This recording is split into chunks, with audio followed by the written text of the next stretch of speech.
Resource কনস্ট্রেইনের ব্যাপারে পড়তেছিলাম। So দেখেন এখানে যে জিনিসটা বলতেছে যে resources, resources are of no value unless they are organised into systems. So a resource audit should go on to consider how well and how badly resources have been utilized and whether the organizational systems are effective and efficient. Like একটা resource K definitely we have to use the resources in a very effective and in a very efficient way. Okay. So resources, so common resources going to have the resources.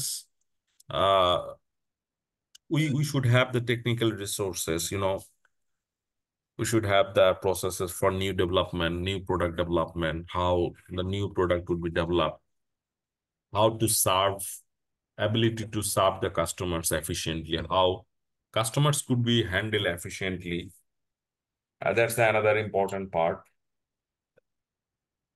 And we should have a effective managerial skill. Like an effective managerial skill is a really a key consideration, like in planning the activities and also controlling the organizations, and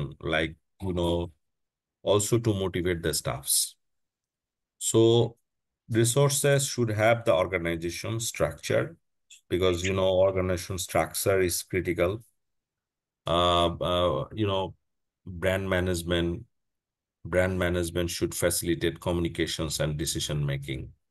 So these are organizations. So organizational structure is also important, because based on the structures, actually resources are utilized.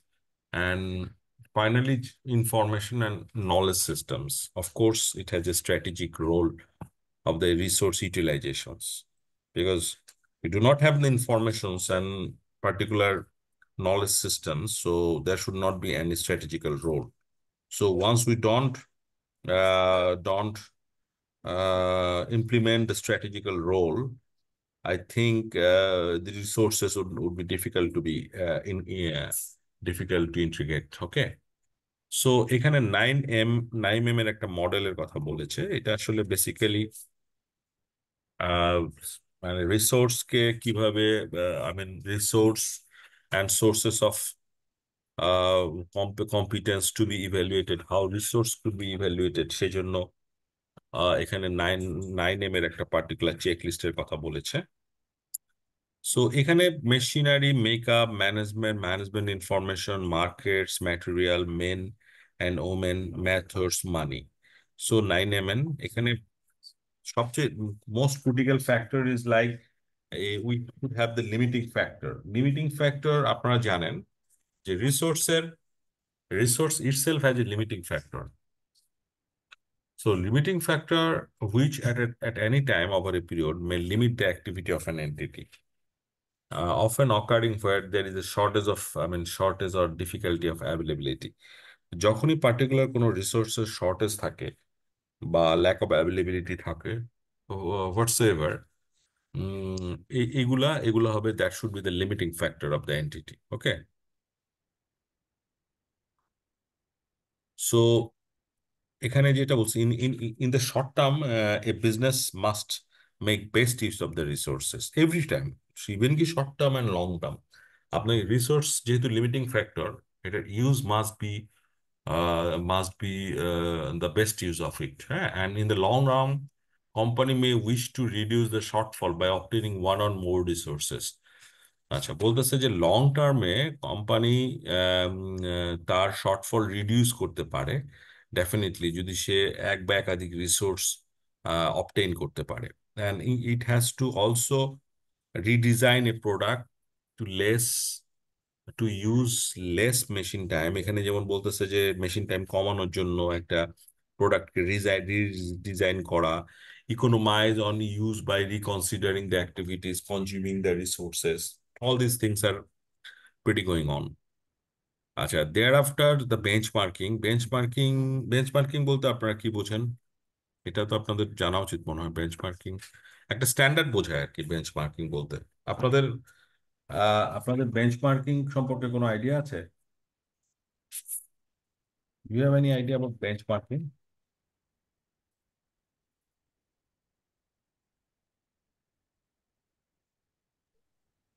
Benchmarking সম্পর্কে কেউ কিছু বলবেন? যে কোনো কাজ করার আগে ওই কাজের স্ট্যান্ডার্ডটা একটা কমন একটা স্ট্যান্ডার্ড ধরে নেওয়া, ধরে নিয়ে কাজ করা আর কি। Yes. কি অবস্থা বাধা করলাম দেন। একটা স্ট্যান্ডার্ড, হুম। একটা স্ট্যান্ডার্ড স্যার, স্ট্যান্ডার্ড, আমি তো ক্লাসে কত টাকা করছেন? একটা স্ট্যান্ডার্ড সেট করে নিয়ে কাজ করা, ঠিক আছে? সো কয় semester? What could be the purpose of benchmarking? এক। বা কয় বেসিক্যালি সেমিস্টার হবে? Benchmarking encourage improvement. হ্যাঁ, বেঞ্চমার্কিং এর পারপাস কি হতে পারে, উদ্দেশ্য কি? হুম, তারপরে ভাত খাবো। What is the purpose of benchmarking, বলেন তো একটু।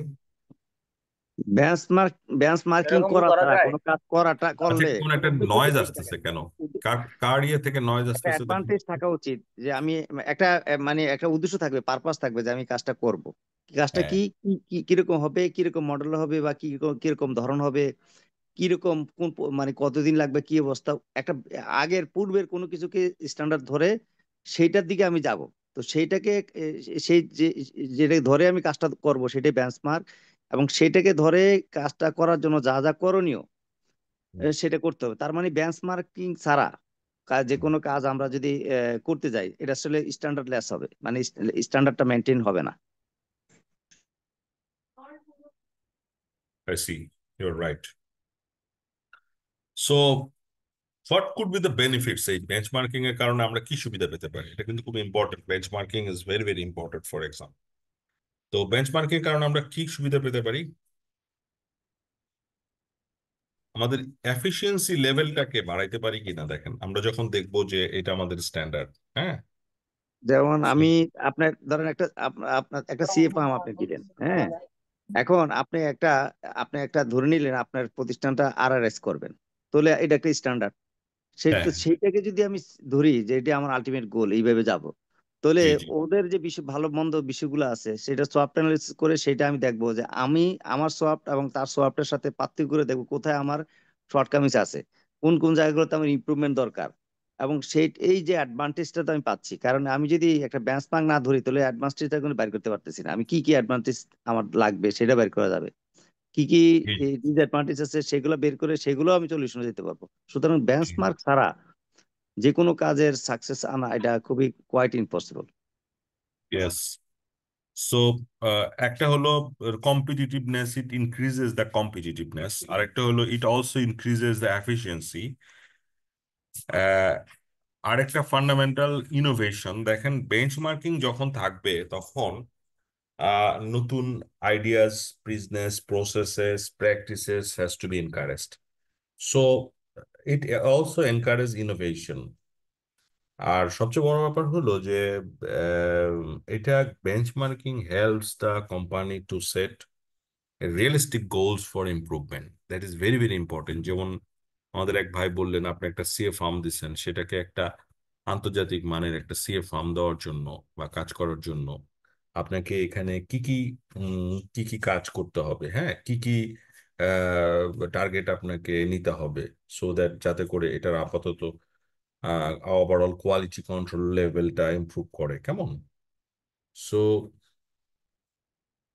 বেঞ্চমার্কিং এর যে প্রসেসটা আমরা যদি বলি, তিন প্রসেসে এটা কাজ করে। এটা সবচেয়ে যে ইম্পর্টেন্ট যে বিষয়টা সেটা হলো you have to plan. Hmm, you have to plan the matrixes, হ্যাঁ, এবং business capabilities what you have had. হ্যাঁ, যেটা বেঞ্চমার্কিং করতে হবে সেটার প্ল্যানিং করতে হবে, and then you go for collecting data. Once you collect data from your own company and should have the company reference groups, then collecting data is absolutely fine with this. So collecting data, thereafter you have to analyze the data. Analyzing data, that means once you analyze data, you have to find out the trends and gaps and also the opportunities for improvement. So you could analyze the data, and finally, after analyzing the data, you should have the start the improvement process. Mizanur Rahman কিছু বলতে চাচ্ছেন মনে হয়। মিজানুর রহমান,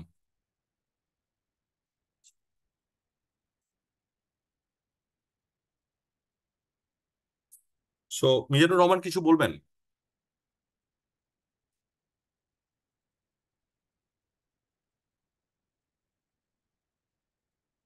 মিজানুর রহমান। না sir, আমি class শুনতেছি sir, ও আচ্ছা আচ্ছা। আনমিউট হয়ে গেছিল মেবি। ও আচ্ছা, ঠিক আছে। সো এইভাবে আপনাকে এটা benchmarking it is working. So আমি যদি at a glance আমি যদি বলি যে what is benchmarking, তো the right answer is it is a continuous process of, I mean, that helps the companies to adapt with the changing market environment, কেমন? So এটা কিন্তু খুবই ইম্পর্টেন্ট আপনাদের এই বেঞ্চমার্কিং জিনিসটা, এবং প্রত্যেক বছরই মোটামুটি বেঞ্চমার্কিং এর উপরে কোশ্চেন থাকে। সো আই থিঙ্ক, সো এখন এখানে যে এরকম ধরেন বেঞ্চমার্কিং এর আবার কিছু টাইপস আছে, we should go ahead with this. There should be competitive benchmarking.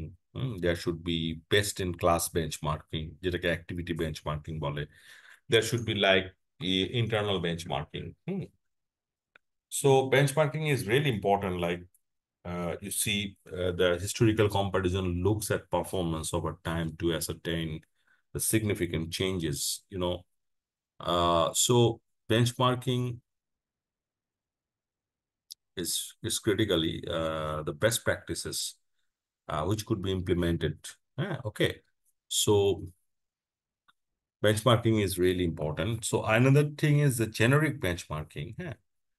Um, Generic benchmarking, এটা বলতে যেটা বোঝাচ্ছে যে benchmarking against a conceptually similar process. Again, a Formula One was used by car manufacturers to help reduce changeover times on production lines. সেটাকে generic benchmarking বলতেছে। আচ্ছা, however এরপরে যে জিনিসটা আসতেছে, আমরা কি ভ্যালু চেইন একটা পড়েছিলাম, বাট এখানে একটু রিক্যাপ করব আমরা পোর্টারস এর ভ্যালু চেইন মডেলটা। ভ্যালু চেইন মডেলের যে ফান্ডামেন্টাল কনসেপ্ট ছিল আপনারা পড়েছেন অবশ্যই, আগের চ্যাপ্টারও ভ্যালু চেইন দেখেছেন, আপনাদের মনে আছে যে there should be some primary activities like primary activity আর support activities.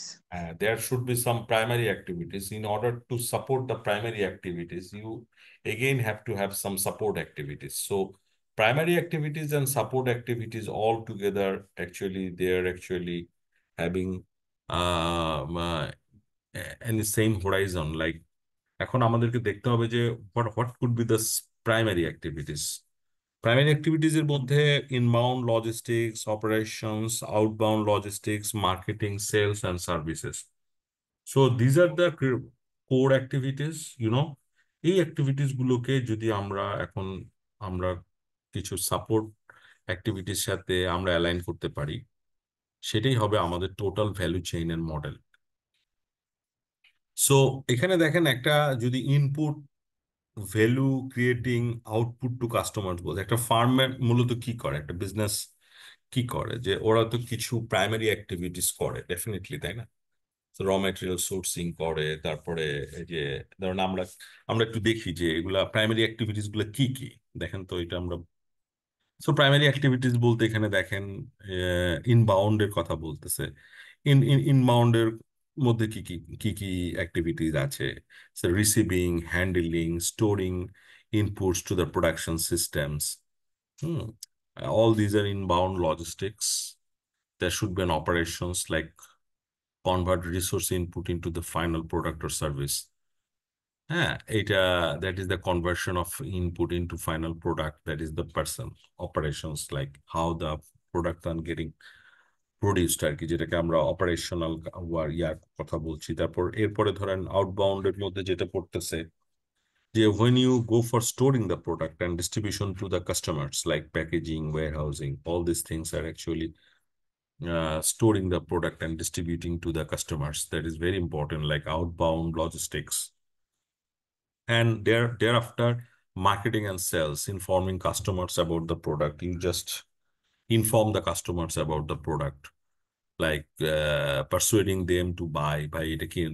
These are good product. So there could be so many advertising and promotion and other activities like. So all these are primary activities. Then there could be some, you see the after sale services. It could be like installing products and repairing them and upgrading them and providing spare parts. all these six are after sale services. This is absolutely হ্যাঁ গো, important. হ্যাঁ তো Like, ব্রেকের কথা।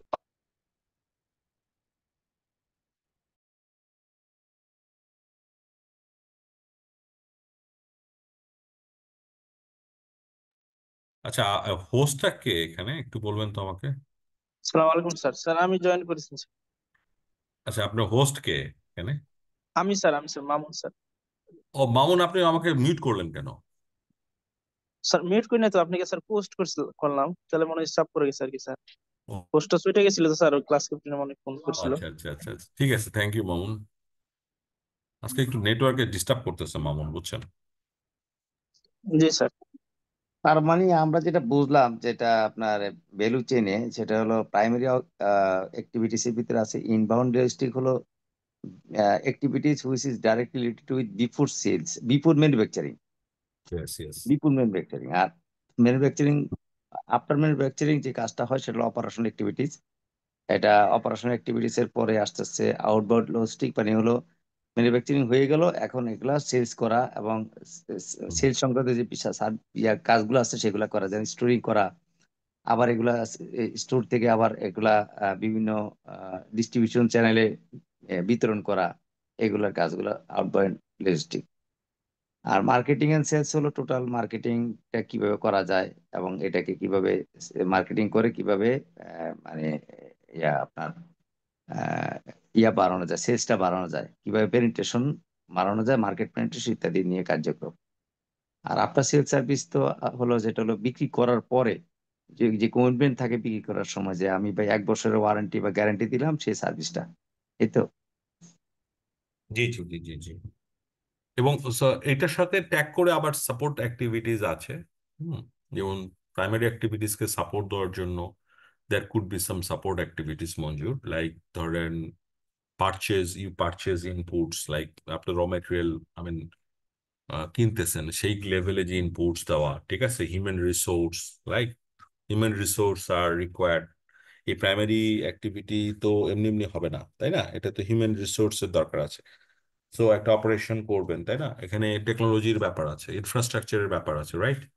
So all these things are actually augmenting the primary activities, like to support the primary activities. Like, so in each provides support to all stages in primary activities for each stage actually primary activities, support activities are in line with this. So কারণ এগুলোকে আমরা আমরা আমরা primary activities operation পড়লাম, হ্যাঁ, আবার এখানে HRM ব্যাপার আছে, দুইটার মধ্যে পার্থক্য কি? ওই অপারেশন এটা এটা এটা এটা এটা এটা তো মানে এটা তো একটা মানে এটা তো জাস্ট মানে একটা প্রোডাক্টের যে মানে একটা ফাইনাল প্রোডাক্ট বানানোর জন্য একটা ইনপুট থেকে একটা আউটপুট করার জন্য যে অপারেশন, সেটা বলতেছে প্রাইমারি অ্যাক্টিভিটিজ এর কথা বলতেছে, বুঝতে পারছেন? আর এখন আপনার বিজনেসকে ফাংশন করার জন্য আপনার সাপোর্ট অ্যাক্টিভিটিস লাগবে না, আপনার হিউম্যান রিসোর্স লাগবে না, আপনার টেকনোলজি লাগবে না, আপনার সাপোর্ট স্টাফ লাগবে না, সেটার কথা বলতেছে আর কি support activities. So core core activities গুলো অ্যাকচুয়ালি মঞ্জুর উপরের এই জিনিসগুলোতে পড়ে আর কি, কেমন? আর সাপোর্ট হলো যে এটাকে অগমেন্ট করার জন্য, এটা রিলেটেড, লাইক রিলেটেড অ্যাক্টিভিটিস। হ্যাঁ, আপনার একটা ফার্মের ইনফ্রাস্ট্রাকচার ছাড়া কি আপনার হবে? আপনি যে করবেন, আপনি একটা অপারেশন করবেন, তাই না? আপনার তো একটা ফ্যাক্টরি লাগবে, রাইট? ফ্যাক্টরি একটা মেশিন লাগবে না, কিছু মেশিন লাগবে না, লেআউট লাগবে না ফ্যাক্টরি অপারেশন করতে গেলে, তাই না? ফ্যাক্টরিতে মেশিনারি লাগবে, ফ্যাক্টরি শেড লাগবে, ফ্যাক্টরিতে আপনার প্রোডাক্ট বানাবেন, তার একটা ইনফ্রাস্ট্রাকচার লাগবে, তাই না? তার একটা ম্যানেজমেন্ট লাগবে। ফ্যাক্টরি কি এমনি এমনি চলবে, তাই না? তারপর ফ্যাক্টরির লোকজন রিক্রুট করবেন বা লোকজন নিবেন বা লোকজন চলে যাবে, তাদেরকে রিফিল করবেন, এটার জন্য কি হিউম্যান রিসোর্স লাগবে কিনা, রাইট? সো এই এই জিনিসগুলো তো একটার সাথে আসলে আরেকটা রিলেটেড। হ্যাঁ, so it's a hmm so এই এই জিনিসগুলো একটার সাথে একটা রিলেটেড। সো এখানে আমাদের করা, সো ভ্যালু চেইন এখন, ভ্যালু চেইনের আসলে মূল ইয়েটা কি, এগুলো তো আমরা জাস্ট বললাম যে এটা কোনটার আন্ডারে কি করব। সো ভ্যালু চেইনের মূল অবজেক্টিভটা কি, সেটা আমরা বোঝার চেষ্টা করি। What is the main objectives of value chain?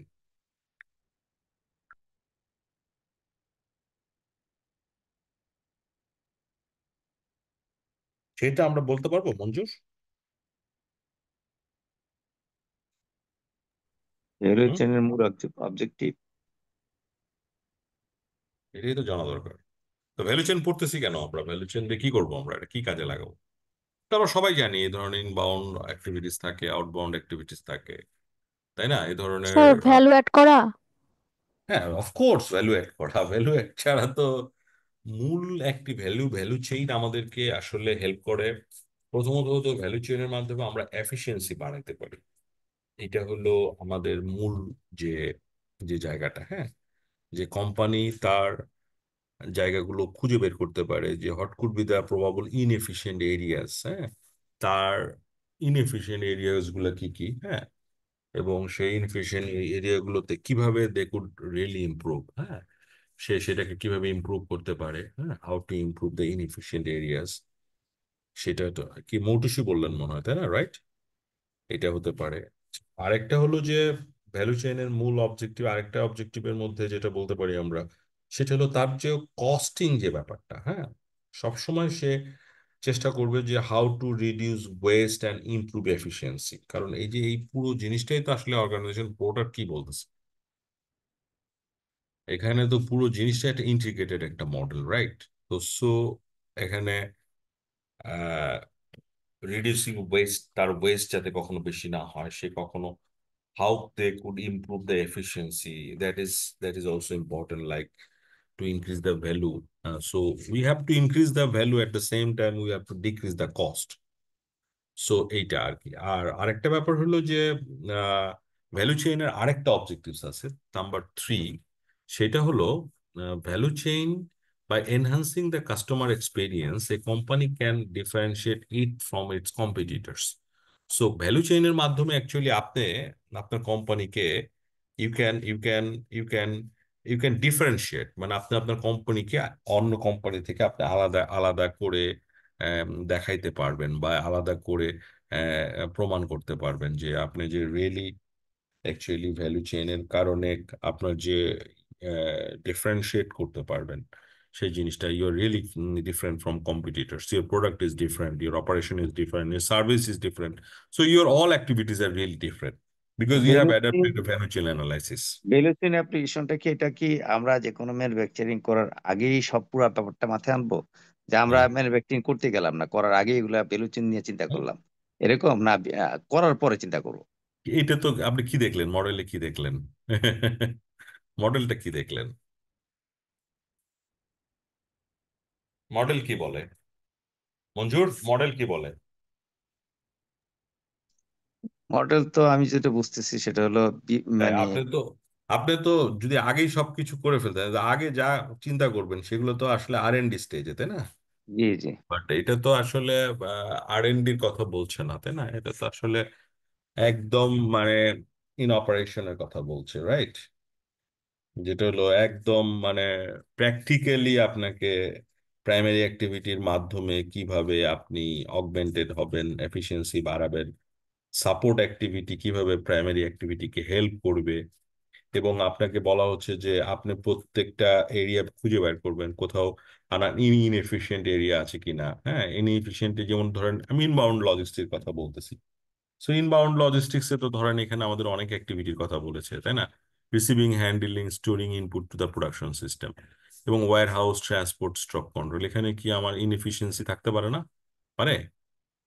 তো যখন আমি ভ্যালু চেইন অ্যানালাইসিস করব তখন আমার এই জায়গাটাতে আমার অ্যাকচুয়ালি ইনএফিসিয়েন্সি কি আছে, বা এখানে কি আমার কস্টিং কমানোর সুযোগ আছে কিনা, বা এখানে আমার সার্ভিস কোয়ালিটি, বা এখানে আমার কোয়ালিটি বাড়ানোর সুযোগ আছে কিনা। তো এই জিনিসগুলোই তো এখানে আছে। তো আপনি যেটা বলতেছেন যে এটা তো আগে চিন্তা করার বিষয়টা না, এটা তো আসলে মানে একদমই প্র্যাকটিক্যালি আপনি কাজের অপারেশনের থ্রু দিয়ে আপনি কন্টিনিউয়াসলি ডেভেলপ করছেন আর কি, ঠিক আছে? যে how you get improve the flow of material and product, হ্যাঁ, how you could reduce the wastage, হ্যাঁ, হাউ মানে এই ফ্লো অফ ইনফরমেশন, এবং কিভাবে বেটার হবে, how you could enhance your customer experience. So all this things are value chain analysis. আচ্ছা, যাই হোক, এখন cost cost driver, value driver, এটা মনে হয় আপনারা পড়েছেন। কস্ট ড্রাইভার কি? মার্কেট ম্যানেজমেন্ট অ্যাকাউন্টিং এ আপনারা পড়েছেন cost driver, right? Cost driver কি বলেন তো কেউ? কস্ট ড্রাইভার, ভ্যালু ড্রাইভার, মঞ্জুর? কস্ট ড্রাইভার হলো যে কস্টটাকে যারা মানে যে যারা নিয়ন্ত্রণ করেন, ড্রাইভার মানে হ্যাঁ, একটা নিয়ন্ত্রককে হ্যাঁ, বোঝাচ্ছে মনে হয়। হ্যাঁ, yes, কস্টটাকে নিয়ন্ত্রণ করা বিভিন্ন খাত আছে, যে কস্ট গুলো থাকে। এবং অনেক সময় বিভিন্ন প্রতিষ্ঠানের নেতৃস্থানীয় যে কস্ট গুলো আছে সেগুলোকে আলাদা করে নিয়ে সেগুলোর উপর কাজ করে কস্ট হুম, ড্রাইভার। এবং সেগুলো কাজ করে কোন কোন জায়গায় কতটুকু সম্ভাব্য কমানো যেতে পারে সেগুলো প্রি মেজার নেওয়া, এবং প্রি মেজারের ভিত্তিতে পরবর্তীকালে ইমপ্লিমেন্টেশনে যাওয়া। হ্যাঁ। So cost driver is a factor that cost a cost to change, right? It's a factor. এখন আমরা কিছু কস্ট ড্রাইভারের এক্সাম্পল দিতে পারি। মঞ্জুর, could you have some example of cost driver? Cost ড্রাইভারের এক্সাম্পল আছে। এক্সাম্পল হলো আপনি যে আপনি যদি ইয়ে করেন আপনার অ্যানালিসিস করা বিভিন্ন মানে যে বিভিন্ন খরচের সিগমেন্ট গুলো আছে এগুলোকে বিভিন্ন পিরিয়ডিক অ্যানালিসিস করা, কিংবা সেম ইন্ডাস্ট্রিতে যে এই ধরনের এন্টিটি আরো থাকে, এন্টিটির সাথে এন্টিটি কম্পেয়ার করে দেখা যে সেম প্রোডাকশনে তারা কোন খাতে কত খরচ করছে আমরা কত করছি, এবং এই খরচের মধ্যে যে ডিফারেন্সিয়েশনটা থাকবে সেটা মানে কতটুকু লজিক্যাল কতটুকু লজিক্যাল না, এগুলো খুঁজে বের করা আর কি। ঠিক আছে, as a whole, but if you want to be very specific with cost driver, তাহলে আমি যদি বলি যে আপনার যে মেশিন আওয়ারটা কি? মেশিন ঘুরলেই তো আপনার কস্ট, রাইট? হয় না? মেশিন চালু থাকলে কস্ট হয় না ফ্যাক্টরির? হয়। হয়। তাহলে মেশিন আওয়ারটা কি একটা কস্ট ড্রাইভার? অফকোর্স, এটা একটা কস্ট ড্রাইভার। মেশিনে আর কতক্ষণ থাকতে হবে সেটাও যে কস্ট ড্রাইভার চিন্তা করবে যে হ্যাঁ, কতক্ষণ মধ্যে এই মেশিনটা আমার কন্টিনিউ থাকবে। আর মেশিন এক্স্যাক্টলি। কন্টিনিউ থাকলে আমার মিনিটে সেকেন্ডে আওয়ারে কতটুকু ব্যয় হচ্ছে, এবং হুম, এই ব্যয়টা আমার সাথে প্রাসঙ্গিক কিনা, রিলেভেন্ট কিনা, জি, জি। এবং কারণ সেগুলো খুঁজে বের করতে হবে। হুম, কারণ এই ব্যয়টা তো প্রোডাক্টের কস্টিং এর সাথে আবার রিলেটেড, রাইট? আপনি দেখবেন যে কোনো কোনো বেশিরভাগ ফ্যাক্টরিতে 24 আওয়ার, কিছু কিছু মেশিন আছে 24 আওয়ার্স চলে, 24 আওয়ার্স চলে মেশিন। এর কারণ হলো যে মেশিনটাকে ওয়ার্ম করতে গেলে 6 ঘন্টার 8 ঘন্টা লাগে। তো যদি এরকম হয় যে ওই মেশিনটা কোনো কারণে বন্ধ করা হয় রাত্রে, এটা আবার পরের দিন করতে গেলে 6-8 ঘন্টা এটাকে আবার স্ট্যান্ডার্ড লেভেলে নিতে গিয়ে গাইতে লাগে। তো এইটা করতে গেলে আবার দেখা গেল অনেক টাকা, অনেক কস্ট বেড়ে যায়, যেটার কারণে আমাদের সিস্টেম লস হয়, যে কারণে এটা 24 আওয়ার্স রানিং থাকে। কেমন? সো ধরেন একটা মেশিন আওয়ার হতে পারে, কিংবা ধরেন যখন একটা ব্যাচে প্রোডাকশন হয়, ব্যাচের যে কস্ট হয়, এটা একটা কস্ট ড্রাইভার হতে পারে। ধরেন আপনি যে আমরা যে ইকোনমিক অর্ডার কোয়ান্টিটি করছি করছি না, আমরা আমরা পারচেজ অর্ডার দিছি না, যে কত পরিমাণ আমাদের অর্ডারিং কস্ট কত, পারচেজ অর্ডার দিই না, পারচেজ অর্ডারও কিন্তু একটা কস্ট ড্রাইভার হতে পারে। তারপর আমরা যে ইন্সপেকশন করি প্রোডাক্টের, এই যে কোয়ালিটি ইন্সপেকশন, এটাও কিন্তু একটা কস্ট ড্রাইভার, যে the more you have the inspection, the more the cost you have had. So all these are under the cost drivers, right? So এইভাবে আপনার এই জিনিসগুলো হচ্ছে। এইবার আসেন ভ্যালু ড্রাইভার। আমরা কিছু কিছু জিনিস পড়বো, জাস্ট একটু বোঝার চেষ্টা করি। আমরা এগুলো জানি, বিভিন্ন জায়গায় পড়েছি, বাট জাস্ট আমরা we are trying to have some recap. হ্যাঁ, আমরা হোয়াট ইজ ভ্যালু ড্রাইভার, এটা কি জিনিস?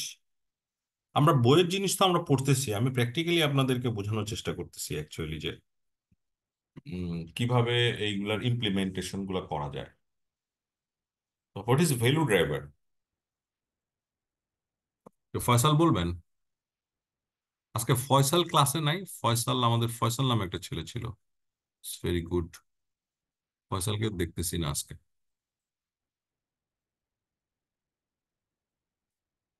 রাগিব হাসান, রাগিব রাগিব ছেলেটা কোথায় গেছে? মৌটুসি, মৌটুসিও তো ছিল। মৌটুসি আছেন? Yes sir. মৌটুসি, ভ্যালু ড্রাইভারটা কি? স্যার যে অ্যাক্টিভিটি গুলা ভ্যালু ক্রিয়েশনের সাথে জড়িত সরাসরি। Very smart answer.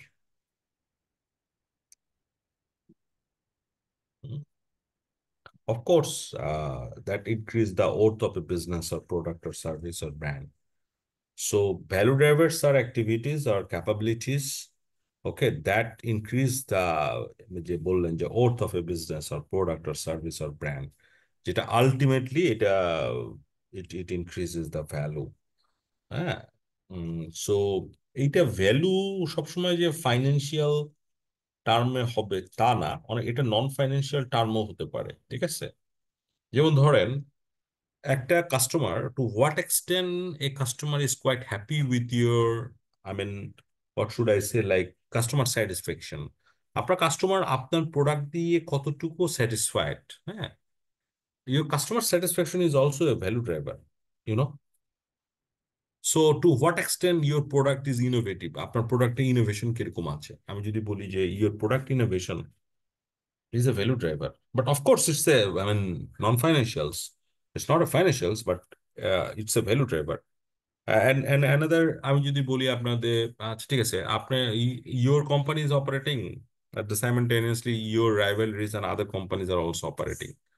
So your operational efficiency, যদি আমি বলি যে how could we measure your operational efficiency? So এই যে operational efficiency টা আমরা মেজার করতে চাচ্ছি, definitely it's a non-financial, but it could be even কি এটাকে আমি যদি ইন্টারপ্রিটেশন করি ফাইন্যান্সিয়াল ফ্যাক্টস অ্যান্ড ফিগারে, সেটাও সম্ভব, কারণ আমরা ইনপুট আউটপুট রেশিও বের করে আমরা এটার অপারেশনাল এফিসিয়েন্সি পাবো। So it could be another like you value drivers. তো এই জিনিসগুলো কিন্তু ভ্যালু ড্রাইভার্স এর মধ্যে পড়ে। সো এখন আমরা জানতে চাই যে উম, তাহলে আমরা ভ্যালু ড্রাইভার দিয়ে আমাদের বেনিফিটটা কি? What are the benefits? তাহলে ভ্যালু ড্রাইভার দিয়ে আমি কি করবো? মানে ভ্যালু ব্যাপারটা আরেকটা বিষয় হলো একটা একটা পণ্যের ভার্চু।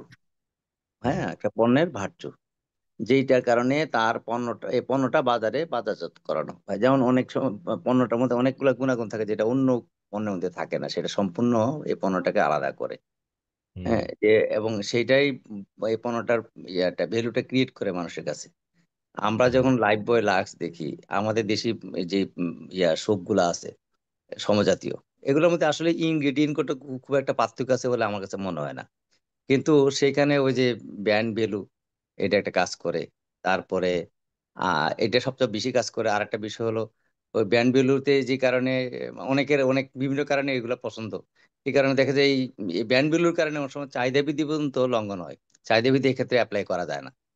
তো সেগুলার বিষয়ে এখানে আমার ওই ভ্যালু ড্রাইভারের ক্ষেত্রে ওই বিষয়গুলা বেশ কাজ করে আমার কাছে মনে হয়।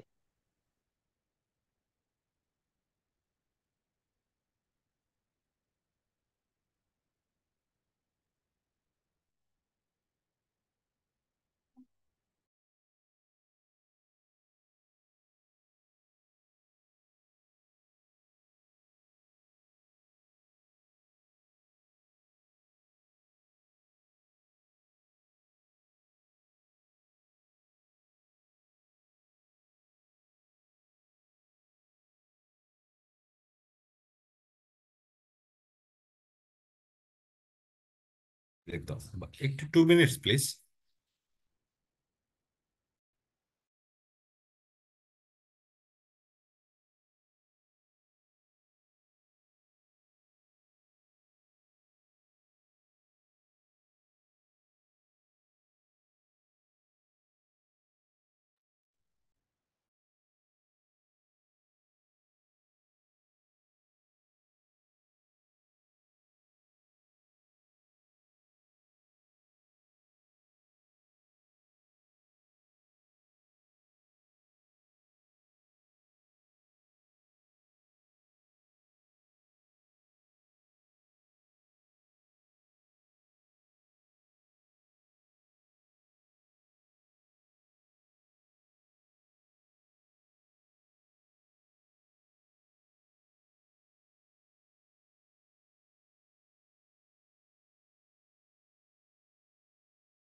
আচ্ছা, নেট ইট ডিসকানেক্টেড হয়ে গিয়েছিল। সো ভ্যালু, আমরা একটু ভ্যালু ড্রাইভার্স নিয়ে কথা বলতেছিলাম।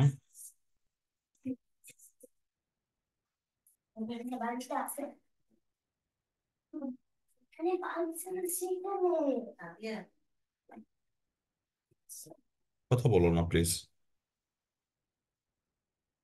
সো ভ্যালু ড্রাইভার্স নিয়ে আমরা কথা স্যার বলতে, স্ক্রিন দিয়ে দেখা যাচ্ছে না।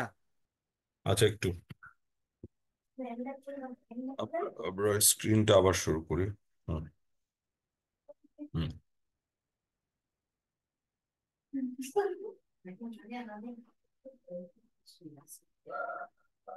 সো হাউ কুড, মঞ্জুর একটা কি একটা সুন্দর একটা কথা বলতেছিল যে ভ্যালু ড্রাইভার্স এর মাধ্যমে how organization could be benefited out of the value drivers, right? এরকম একটা কথা হচ্ছিল আপনাদের মধ্যে। So Manjur was suppose to tell something else. Manjur কিছু বলতে চাচ্ছিলেন, প্লিজ। আচ্ছা, ভ্যালু ড্রাইভার নিয়ে কথা বলছিলাম এরকম যে ভ্যালু ড্রাইভারটা নির্ভর করে হলো মানে একটা পণ্যের যে ভার্চু আছে, গুণাগুণ আছে, গুণাগুণটার উপর নির্ভর করে। গুণাগুণের উপর নির্ভর করে এবং এটাই গুণাগুণটা কিন্তু পণ্য ভ্যালুটা মানুষের কাছে বাড়িয়ে দেয় এবং আকর্ষিত করে।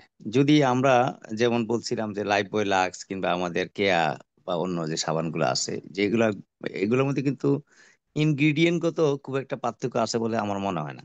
কিন্তু ব্র্যান্ড ভ্যালুর কারণে কিংবা তারা একটা ব্র্যান্ড ভ্যালুর যে মানটা তারা দীর্ঘদিন ধরে রাখার কারণে লাইফ বয় লাক্স এখনো আমাদের কাছে বা ক্রেতাদের কাছে সমাদৃত।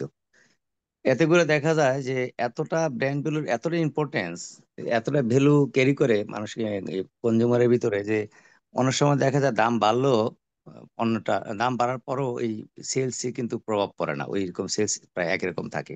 এতে করে দেখা যায় চাহিদা বৃদ্ধির যে প্রচলিত নিয়ম নীতি সেটা এখানে অ্যাপ্লাই করার মতো হয়ে ওঠে না।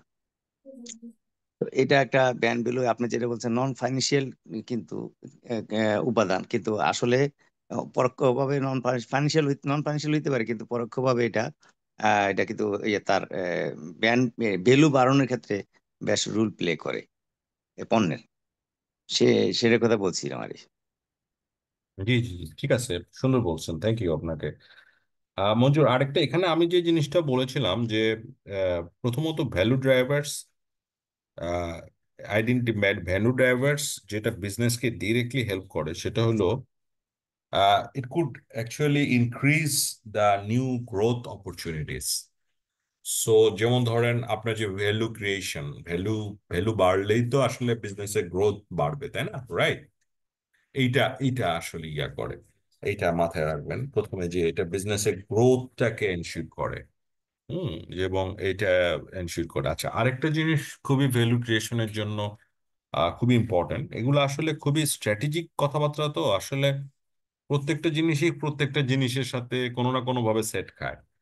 প্রবলেম হলো যে আপনাকে ট্রিগারিং জায়গাটাতে কথা বললেই আপনার আসলে এখানে ভালো মার্ক ক্যারি করা যায়, ব্যাপারটা বুঝছেন? মানে এটা মানে স্ট্র্যাটেজিক বিজনেস স্ট্র্যাটেজি অ্যান্ড টেকনোলজির সবচেয়ে বড় সুবিধা হলো সবকিছুর সাথেই সবকিছু সেট খায়।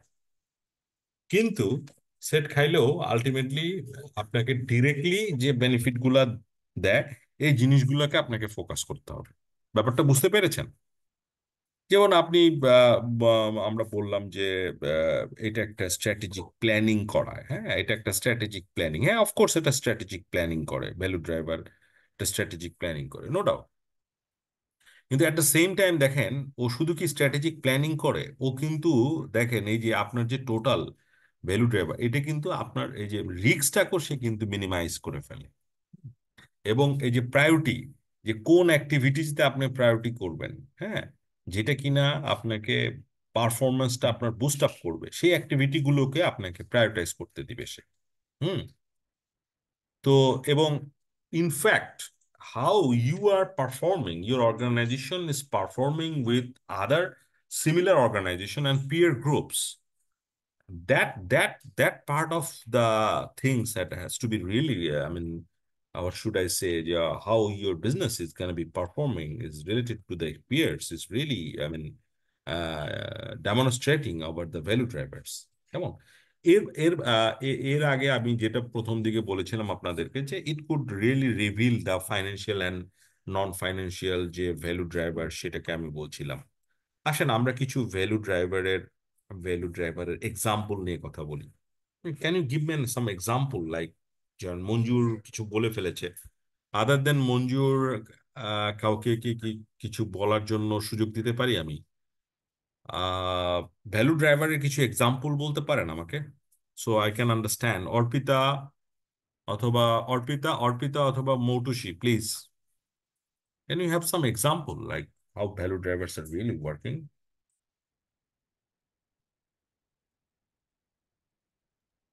Sorry sir. নমস্কার স্যার।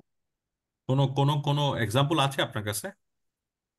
স্যার মানে ভ্যালু ড্রাইভারের মাধ্যমে কোনো পণ্যের ভ্যালুটা এমন ভাবে ইনক্রিজ করা যাতে কম্পিটিটিভ মার্কেটে অন্য কম্পিটিটিভ বিজনেসের মধ্যে মানে আইডেন্টিফাই করা যায় যে উম, স্যার যেমন এখন কিছু কসমেটিক প্রোডাক্ট আছে তারা এনিমেলের উপর হচ্ছে আর টেস্ট করে না, তো এই ইনফরমেশনটা একটা ভ্যালু ড্রাইভার হতে পারে কাস্টমারদের জন্য। স্যার সো প্রোডাক্টের আপনি brand why are you not telling it, যে কিছু কিছু আপনি কি সব ব্র্যান্ড ইউজ করেন? নো। আপনার কিছু প্রোডাক্ট সিলেক্টিভ ব্র্যান্ড আছে না, যে ধরেন আপনি কসমেটিক্স এই ব্র্যান্ডের ইউজ করেন, রাইট? আমি ধরেন ইয়েস স্যার। কসমেটিক্স এই ব্র্যান্ডের ইউজ করি, বা আমি পারফিউম এই ব্র্যান্ডের ইউজ করি, তো আমাদের কিছু ব্র্যান্ড রয়্যালিটি আছে না? আছে, রাইট? আপনি কি সব ধরনের ব্র্যান্ডের প্রোডাক্ট ইউজ করেন না তো? নিশ্চয়ই আপনার স্পেসিফিক কিছু অ্যাট্রাকশনস আছে, যে হ্যাঁ আমি এই স্পেসিফিক ব্র্যান্ডের জিনিস ইউজ করি। সো এই যে ব্র্যান্ড রয়্যালটি, এটাও কিন্তু একটা ভ্যালু ড্রাইভার, রাইট? আচ্ছা, আচ্ছা, আচ্ছা, ব্র্যান্ড রয়্যালিটি আছে। আচ্ছা ধরেন আমি আরো একটা জিনিস বলি আপনাকে, ধরেন you have certain sort of customer satisfactions, like আপনি ধরেন একটা প্রোডাক্ট কিনলেন বা একটা সার্ভিস নিলেন, to what extent you are getting benefit out of the product satisfactions, এটাও কিন্তু is part of your value drivers. আচ্ছা ধরেন ইউ গো ফর, আপনি একটা গাড়ি চালান, লাইক আপনার টয়টা গাড়ি আছে, লাইক কিছু কিছু কাস্টমার্স আছে, লাইক টয়টা কিন্তু একটা economic class of customers. So দেখবেন যে কিছু কিছু কিছু কিছু ব্র্যান্ড আছে, যে ব্র্যান্ডের রেপুটেশনাল ভ্যালু এত হাই, যে হাইয়ের কারণে, এই ব্র্যান্ড রেপুটেশনের কারণে পার্টিকুলার কিছু প্রিমিয়ার সেগমেন্টের কাস্টমার জন্য এই ব্র্যান্ডগুলো, ধরেন Mercedes Benz, like BMW, like Audi, Jaguar, এগুলো কি গাড়ি, এগুলো কিন্তু basically they are very reputed brand for a particular class of customers. So দেখেন কাস্টমার সার্ভিস, এই যে ব্র্যান্ডিং, ব্র্যান্ডের reputations, like customer satisfactions, even কি মার্কেট ডিমান্ডটাও কিন্তু আপনার ভ্যালু ড্রাইভার্স। কারণ এই ডিমান্ডের কারণে আপনার ভ্যালু তৈরি হচ্ছে, এই কারণে মার্কেট ডিমান্ডটাও ভ্যালু ড্রাইভার্স। এই যে আপনার ব্র্যান্ডের রয়্যালটির কথা বলতেছি, all this things are can be value drivers. You got my point? আর সো একটা বিষয় এভরিবডি। হলো, যদি কস্ট ড্রাইভার যদি ইফেক্টিভলি কাজ করে, হ্যাঁ, জি। তাহলে কিন্তু ভ্যালু ড্রাইভারও বেশ ইফেক্টিভ হয়। কিভাবে? কস্ট ড্রাইভার যদি ভালোভাবে ইফেক্টিভলি এফিসিয়েন্টলি কাজ করে, তাহলে তার পণ্যের মানটা কিন্তু, পণ্যের দামটা কিন্তু কমে আসবে। এবং ইকোনমিক স্কেলে সে উৎপাদন করা বা অন্য কোন মানে ওই যে এগুলা সে চিন্তা করতে পারবে, বা অন্যান্য যে বিষয়গুলোতে সম্ভাব্য কস্ট কন্ট্রোল করা যায়, রিডিউস করা যেতে পারে, সেই সব জায়গায় করে সে কিন্তু চেষ্টা করে কস্ট লিডারশিপটা নেওয়া যায় কিনা মার্কেটে। তো সেইটাও কিন্তু ভ্যালু ইয়েতে আপনার ভ্যালু ড্রাইভে বেশ রোল প্লে করে। ঠিক না? কারণ আপনি একই পণ্যে একই জাতীয় মান মাপ, এই যে যত কথাই বলি আমরা, পণ্যের যে দামটা সেটাও কিন্তু একটা ব্যাপার আছে। কারণ আমি যদি আমি কোন ইয়াকে টার্গেট করছি, কোন আহ, মানে সম্প্রদায় বা কোন আমার কমিউনিটি কারা, টার্গেট কাস্টমার কারা, আমি কোন কমিউনিটির মধ্যে বিক্রি করব, বা কোন আহ, এই যে সিগমেন্ট আমার কারা, কাস্টমার সিগমেন্টেড কারা, এগুলা ঠিক করতে হবে। করে ওইভাবে যদি আমি ওদের ওদের জীবনযাত্রার মান এবং ওদের যে আয়ের যে লিনিয়ার একটা প্র্যাকটিস, তারা যেভাবে আয় করে, সেটাকে যদি আমি বিবেচনা নিয়ে যদি আমি কস্টটাকে সেভাবে নিয়ন্ত্রণ করে সেই পণ্যটা যদি বাজারে দিতে পারি, অবশ্যই এটা ভ্যালু ড্রাইভে কাজ করবে, এবং ভ্যালু এবং এটা আহ, বাজার সম্প্রসারণে বেশ ভূমিকা রাখবে, এবং আমার পণ্যটা খুব ভালো চলবে। ওইটাকে দেখা। আবার যেটা বলছেন ব্র্যান্ড ভ্যালু, কোনো সময় আসলে কস্টিং এর সাথে এটার সাথে খুব একটা আমার মনে হয় না যায়, কারণ ওই যেটা বললাম, মানুষের এক ধরনের আসক্তি থাকে, অ্যাডিকশন থাকে ব্র্যান্ড ভ্যালুর প্রতি। দাম বাড়লেও মানুষ কিনবে, এটা ওই চাহিদা বিধি মানতে চায় না, এরকম একটা ব্যাপার আছে। ব্র্যান্ডিং ব্র্যান্ডিং রেপুটেশন, ব্র্যান্ডিং এর যে রেপুটেশন সেটার কথা বলতেছি। হ্যাঁ, তো প্রত্যেকটা ব্র্যান্ডের, আমি হাই ব্র্যান্ড হইলে যে রেপুটেড হাই তা না, আমি বলতেছি যে যে কোনো ব্র্যান্ডই হতে পারে, যে ব্র্যান্ডের যে রেপুটেশনটা সেটাও একটা ভ্যালু ড্রাইভার। একটা এক্সাম্পল দিতে গিয়ে বলেছি আর কি, কেমন?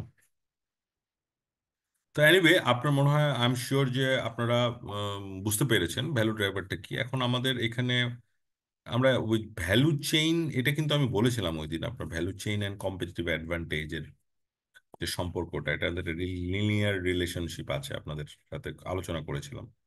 আবার একটু বলি। সো আপনাদের কাছ থেকে শুনি তাহলে, ভ্যালু চেইন আর কম্পিটিটিভ অ্যাডভান্টেজ এটা কিভাবে related, how value chain are interrelated with competitive advantage, কে বলবেন এটা? ভ্যালু চেইন কম্পিটিটিভ অ্যানালাইসিসের সাথে, কম্পিটিটিভ অ্যাডভান্টেজের সাথে কিভাবে লিঙ্কড?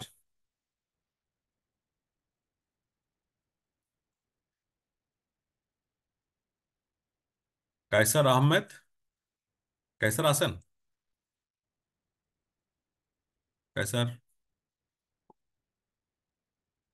স্যার, ভ্যালু চেইনের মধ্যে যত ডিরেক্ট আমার উম আমি যত বেশি ডিরেক্টলি এফেক্ট করতে পারবো আমার ভ্যালু চেইনকে, তত বেশি কম্পিটিটিভ অ্যাডভান্টেজ আমি পাবো। Of course, of course. So value chain competitive অ্যাডভান্টেজের মধ্যে একটা লিনিয়ার রিলেশনশিপ আছে। হ্যাঁ, এটা আমি আমার লাস্ট ক্লাসে আপনাদেরকে বলেছিলাম, রাইট? সো যখন আপনি দেখেন না একটা ভ্যালু চেইন, তাহলে ভ্যালু চেইন কম্পিটিটিভ অ্যাডভান্টেজ, তার মানে একটা বাড়লে আর একটা বাড়বে, এই তো। আচ্ছা, এখন আমরা যদি কিছু কমন ব্যাপার আছে, হুম, সেই কমন কিছু ব্যাপারগুলো আমরা জানতে চাই পারি কিনা।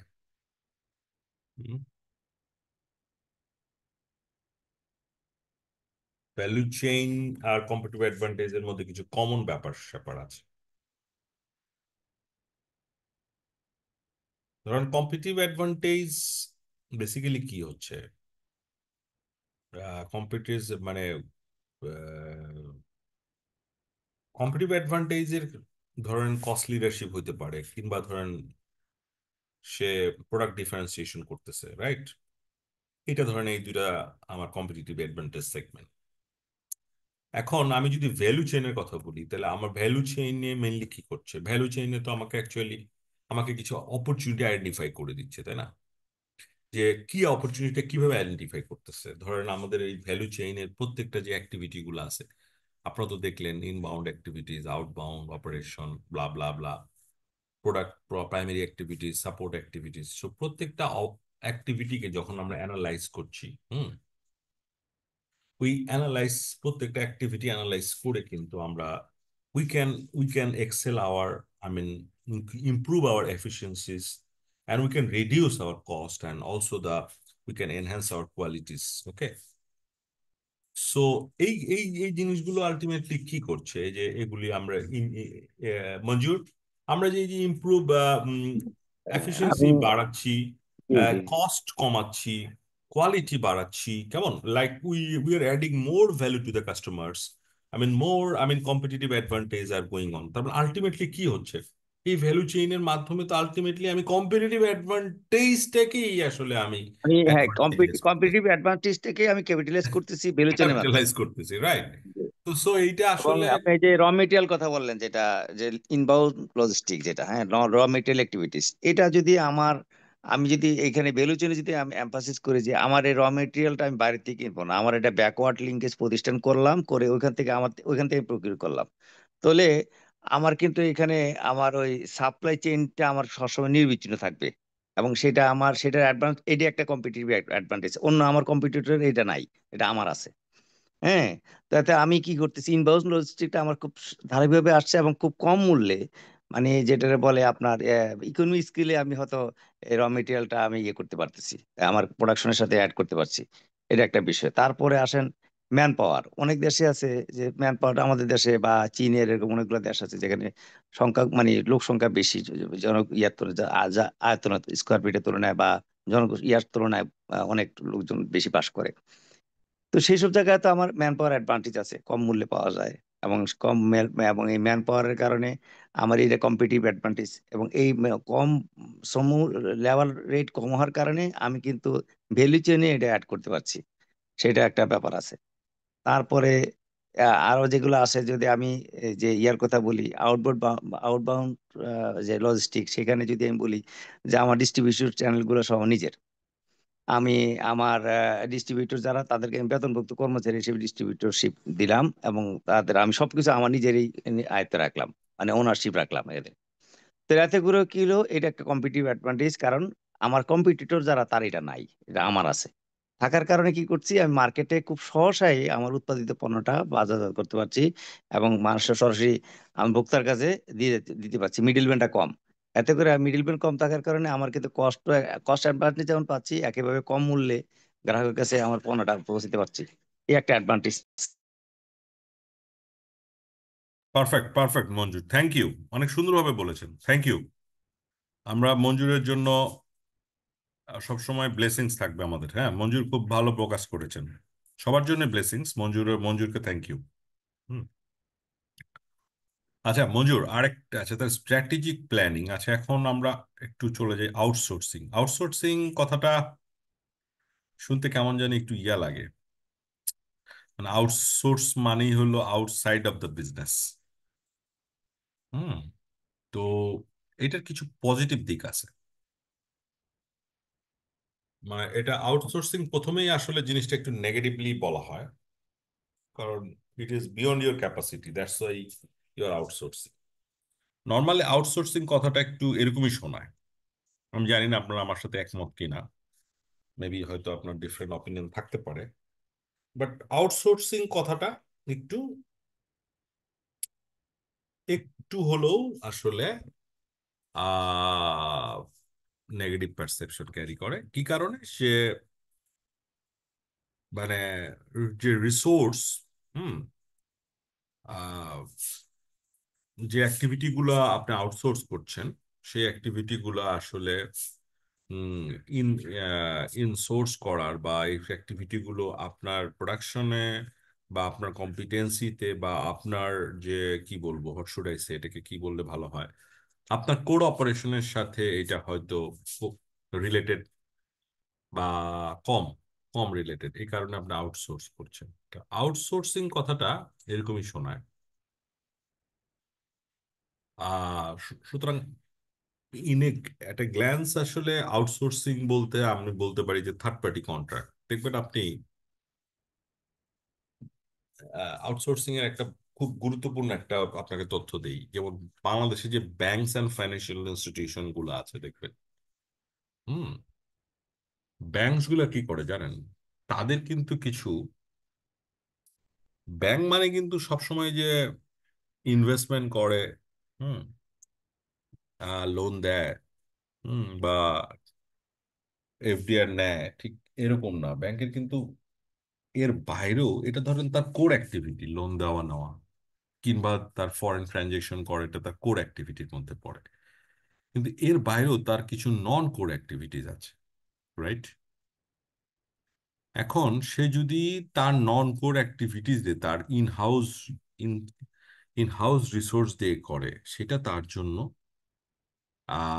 ভ্যালু এডিং হয় না, রাইট? তো সেই কারণে সে এই নন কোর অ্যাক্টিভিটিস গুলো আউটসোর্স করে পারফর্ম করে। হুম। যেমন ধরুন আপনি দেখেন যে ব্যাংকের একটা কমন জিনিস হলো যে সিকিউরিটি। সিকিউরিটি কি? সে এটিএম এর টাকা ক্যারির জন্য দেখবেন যে সিকিউরিটি লাগে, রাইট? এই সিকিউরিটি কিন্তু ব্যাংকের নিজের না। তারা কি করে? তারা একটা সিকিউরিটি কোম্পানির সাথে কন্ট্রাক্ট করে তারা এই ক্যাশ হ্যান্ডলিং করে। তারপর ব্যাংকে দেখবেন যে অনেক সাবঅর্ডিনেট স্টাফ কাজ করে। এই সাবঅর্ডিনেট স্টাফ যেগুলা কাজ করে, এরা কিন্তু ব্যাংকের আসলে ডিরেক্ট রিসোর্স, হিউম্যান রিসোর্স না। কারণ ডিরেক্ট একটা ব্যাংকের একটা হিউম্যান রিসোর্স যদি হয়, তাকে যে পরিমাণ বেনিফিট বা যে পরিমাণ কস্ট ইনকার করতে হবে, তাতে করে ব্যাংকের হিউজ কস্ট বেড়ে যাবে। এই কারণে করে কি, ব্যাংক এই ধরনের কাজগুলোকে, নন কোর অ্যাক্টিভিটিস গুলোকে তারা আউটসোর্স করে, এবং আউটসোর্স করে তারা এগুলোকে ইয়া করে। তো এখন আউটসোর্সিং এর সাথে আসলে আপনার কোর অ্যাক্টিভিটি বা নন কোর অ্যাক্টিভিটির একটা সম্পর্ক আছে। সো আউটসোর্সিং এর কিছু বেনিফিটস আছে। বেনিফিটস তো যেটা বললাম যে পজিটিভ বেনিফিট হইলো যে আপনার বিজনেস প্রসেস আউটসোর্সিং বা যেটাই বলি না কেন, যে বেনিফিট গুলো কি হতে পারে, যে আপনি কোর অ্যাক্টিভিটির মধ্যে ফোকাস করতে পারলেন। আউটসোর্সিং এর কারণে আপনি হয়তো ইকোনমিক্স অফ স্কেল এনশিওর করতে পারলেন। ইট কুড বি লাইক আপনি হয়তো আপনার লেবার কস্টটাকে কমায় আনতে পারলেন। At the same time, you can increase your efficiencies. You can increase. You can focus on that. I mean, your core competencies. Come on, and you can access to the skills and resources. So there, blah blah blah. There are so many benefits. এটার কিছু মানে আর কিছু রিস্কও আছে outsourcing এর। অনেক সময় দেখা যাচ্ছে যে আউটসোর্সিং অনেক সময় ল্যাক অফ কন্ট্রোল হয়ে যায়। হুম। অনেক সময় আউটসোর্সিং এর করার কারণে, যেমন টার্ন অন টাইম, যেটা আমার যে প্রসেসের যে টার্ন অন টাইম, বা যে টাইমের মধ্যে I am committed to provide the service, সেই জিনিসগুলো অনেক সময় দেখা যাচ্ছে যে টাইম বেড়ে যায়। সো আবার আউটসোর্সিং এর মধ্যে যে জিনিসটা হচ্ছে, there might be some sort of barriers, like outsourcing এর ক্ষেত্রে অনেক সময় ইন হাউস স্কিল যতটা ডেভেলপ করা যায়, আউটসোর্সিং করলে ওই কাজটা আসলে স্কিল লোক দিয়ে করা একটু কঠিন হয়ে যায়। বিকজ স্কিলের ডিপেন্ডেন্সিসটা আপনার ট্রেনিং ডেভেলপমেন্ট বা আপনার হাতে থাকে না। সো লুজ অফ কন্ট্রোল, তো এই জিনিসগুলো there might be some sort of fear. So anyway, আমরা আমরা একটা ব্রেক দেই আপনাদেরকে। মঞ্জুর, আমরা আবার 10-15 মিনিট পরে শুরু করি, ঠিক আছে? ঠিক আছে। আমাদের তো মনে হয় 10টা পর্যন্ত ক্লাস, রাইট?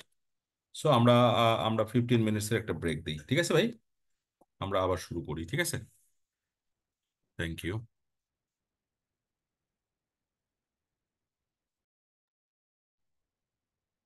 জি ডিয়ার স্টুডেন্টস, সবাই আমরা একটু রিজয়েন করেছি কি?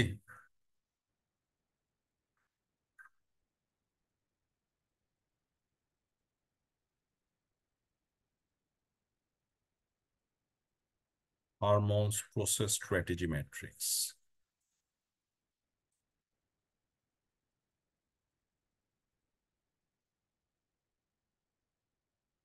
স্ট্র্যাটেজিক ক্যাপাবিলিটিস এর মধ্যে আমাদের দুইটা জিনিস খুবই ইম্পর্টেন্ট এলিমেন্ট। আপনারা কি শুনতেছেন আমার কথা? জি স্যার, শোনা যাচ্ছে। আচ্ছা, ওই মাহমুদুল হাসান, মঞ্জুর আহমেদ, স্ট্র্যাটেজিক, এখানে যেটা হচ্ছে যে আমরা আসলে স্ট্র্যাটেজিক ক্যাপাবিলিটির মধ্যে এই সেগমেন্টটাতে আছি। স্ট্র্যাটেজিক ক্যাপাবিলিটির মধ্যে দুইটা পার্ট খুব ইম্পর্ট্যান্ট। একটা হলো অটোমেশনস, ঠিক আছে, আর একটা হলো আউটসোর্সিং। তো অটোমেশনস জিনিসটা আমরা বুঝি, আউটসোর্সিংটা আমরা পড়েছি। সো এখানে বলা হচ্ছে যে both terms form part of Harmon's process strategy matrix. হারমোনস একজন ইকোনমিস্ট, আহ, সে একজন করেছে, সে একটা প্রসেস স্ট্র্যাটেজি ম্যাট্রিক্স দিয়েছে। দেখেন এই ম্যাট্রিক্সটা, যেটা কিনা which could help an organization, হ্যাঁ, যেটা কিনা যে how existing organizational process can be managed. Existing organizational process কিভাবে ম্যানেজ হবে, হ্যাঁ, how it could be managed, হ্যাঁ, how existing organizational process could be managed. হ্যাঁ, এটা basically this is the way out. হ্যাঁ, it helps to identify the organizational process to be managed. হ্যাঁ, so এখানে আমরা একটু এটার ডাইনামিক্সটা একটু দেখার চেষ্টা করি। The matrix consider the strategic importance of existing processes against their complexities and dynamics. এখানে এখানে যে জিনিসটা বলা হয়েছে সেটা হলো যে the Harmon's process strategy matrix, এখানে প্রথমে উপরের পার্টটাতে দিয়েছে স্ট্র্যাটেজিক ইম্পর্টেন্স, আর লেফট অ্যাক্সিসে ওয়াই অ্যাক্সিসে দিয়েছে আপনার প্রসেস কমপ্লেক্সিটি অ্যান্ড ডাইনামিক্স। তো দ্য মোর যদি এখানে একটু দেখেন বিজনেস প্রসেসটা কখন আউটসোর্স করা হয়, কখন অটোমেট করা হয়, কখন ইমপ্রুভ করা হয়, এটা একটু এখানে স্ট্র্যাটেজিক্যালি ইম্পর্টেন্ট। এখানে যে জিনিসটা বলা হয়েছে যে লাইক ইউ সি, যদি এমন হয় যে your process complexity and dynamics are high, but strategically যদি এটা খুব একটা আপনার বিজনেসের প্রসেসের পার্ট না হয় এবং এটা যদি লো স্ট্র্যাটেজিক ইম্পর্টেন্স হয়, সেক্ষেত্রে it is very very chances are very high যে যে আপনি you don't go for this improvement, আপনি অ্যাকচুয়ালি এই বিজনেস প্রসেসের নিজে এটা কাজ করবেন না, কারণ আপনার কাছে এটা স্ট্র্যাটেজিক ইম্পর্টেন্স নাই। সো আপনি কি করবেন? You should outsource the work. যে আমি কিছুক্ষণ আগে আপনাদের, মঞ্জুর মনে আছে কিনা আপনার, মঞ্জুর ক্যান ইউ হিয়ার মি? আপনার মনে আছে কিছুক্ষণ আগে আমি একটা এক্সাম্পল আপনাকে দিয়েছিলাম, হ্যাঁ, যে যখন আপনার নন কোর অ্যাক্টিভিটিস গুলো লাগবে তখন কিন্তু আপনি নন কোর অ্যাক্টিভিটিস এতে ফোকাস করবেন, রাইট? নন কোর অ্যাক্টিভিটি কি করবেন? আপনি আউটসোর্স করবেন, রাইট?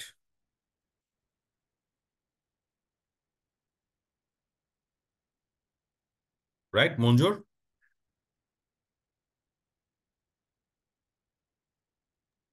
রাইট। আচ্ছা, যদি এমন হয় যে আপনার স্ট্র্যাটেজিক্যালি আপনার ইম্পর্টেন্স আছে আপনার এই বিজনেস প্রসেসটা বা অর্গানাইজেশন প্রসেসটা, কমপ্লেক্সিটিও হাই, প্রসেসের কমপ্লেক্সিটিও হাই, ডাইনামিক্সও হাই। সো বোথ যখন হাই হয় তখন কিন্তু আপনার it's not better to outsource, তখন কিন্তু আউটসোর্স করার কোনো উপায় থাকবে না। আউটসোর্স করলে সেটা আপনার জন্য বুমেরাং হতে পারে। সো ইটস বেটার লাইক এটা process complexity dynamics high, strategic importance high, it's better to improve your business process rather than go for outsourcing. আচ্ছা, এবার বাকি দুটো আমরা মনে হয় নিজেরা বলতে পারবো। মঞ্জুর, বাকি দুটো কি একটু বলবেন আপনি? বাকি দুটো মানে কি, মানে অটোমেট, আর এটা হলো, এটা অটোমেট না, অটোমেট হাই, এটা অটোমেট, অটোমেটিক, অটোমেটিক এটা দুটো অটোমেট। এখন এটা যদি আপনার স্ট্র্যাটেজিক ইম্পর্টেন্স লো থাকে, কমপ্লেক্সিটিও লো, তখন কি করবেন? তখন আপনি এটা অটোমেটও করতে পারেন অথবা আপনি আউটসোর্সও করতে পারেন। It is your choice, it is all the same. কারণ হলো যে আপনার স্ট্র্যাটেজিক ইম্পর্টেন্সটা তো কম, ব্যাপারটা বুঝছেন? স্ট্র্যাটেজিক ইম্পর্টেন্সটা কম যেহেতু, সেহেতু আপনার এখানে আসলে এটা আপনাকে ইমপ্রুভমেন্ট করার প্রসেসে আপনি যাবেন না। আপনি যেটা করবেন যে ফাইন, আপনি ইমপ্রুভ বলতে আপনি এখানে ঠিক আছে ফাইন, আমি এটা অটোমেট করে দিচ্ছি, এটা অটোমেটিক হোক, আমি এত কমপ্লেক্সিটিতে যাব না, বা অথবা আমি এটা বেটার, আমার যেহেতু স্ট্র্যাটেজিক প্রায়োরিটি কম এটাতে, আমি এটা আউটসোর্স করে নিই, রাইট? কিন্তু যদি এরকম হয় যে স্ট্র্যাটেজিক কমপ্লেক্সিটি কম, বা সরি, প্রসেস কমপ্লেক্সিটি কম এবং স্ট্র্যাটেজিক প্রায়োরিটি হাই বা স্ট্র্যাটেজিক ইম্পর্টেন্স হাই, তখন কিন্তু আপনাকে এটা অটোমেট করতে হবে। ব্যাপারটা বুঝছেন? So this is how this dynamics. এখানে আমি যেটা কথাটা বললাম, এখানে এই জিনিসগুলো বলা আছে, আপনারা এটা একটা দেখে রিয়েল নেবেন। রিয়েল এক্সাম্পল দেন যদি একটু ভালো বোঝা যাবে। জি জি জি, কি এক্সাম্পল চাচ্ছেন বুঝতে পারিনি। এই থিওরির সাথে যায় এমন একটা এক্সাম্পল, মানে যেটা এই যে যেটা বলছেন প্রসেস কমপ্লেক্সিটি কম, তো সেখানে কমপ্লেক্সিটি এবং ডাইনামিক যে ব্যাপারটা এটা এটা কম, এই কারণে আউটসোর্সিং আমি করতে পারি, অথবা অটোমেট যে প্রযুক্তি যেভাবে আছে সেভাবে অটোমেট হতে পারে। আবার অন্যদিকে আমার আউটসোর্সিং ইয়াটা এটা এটা এটা হাই। এখন কি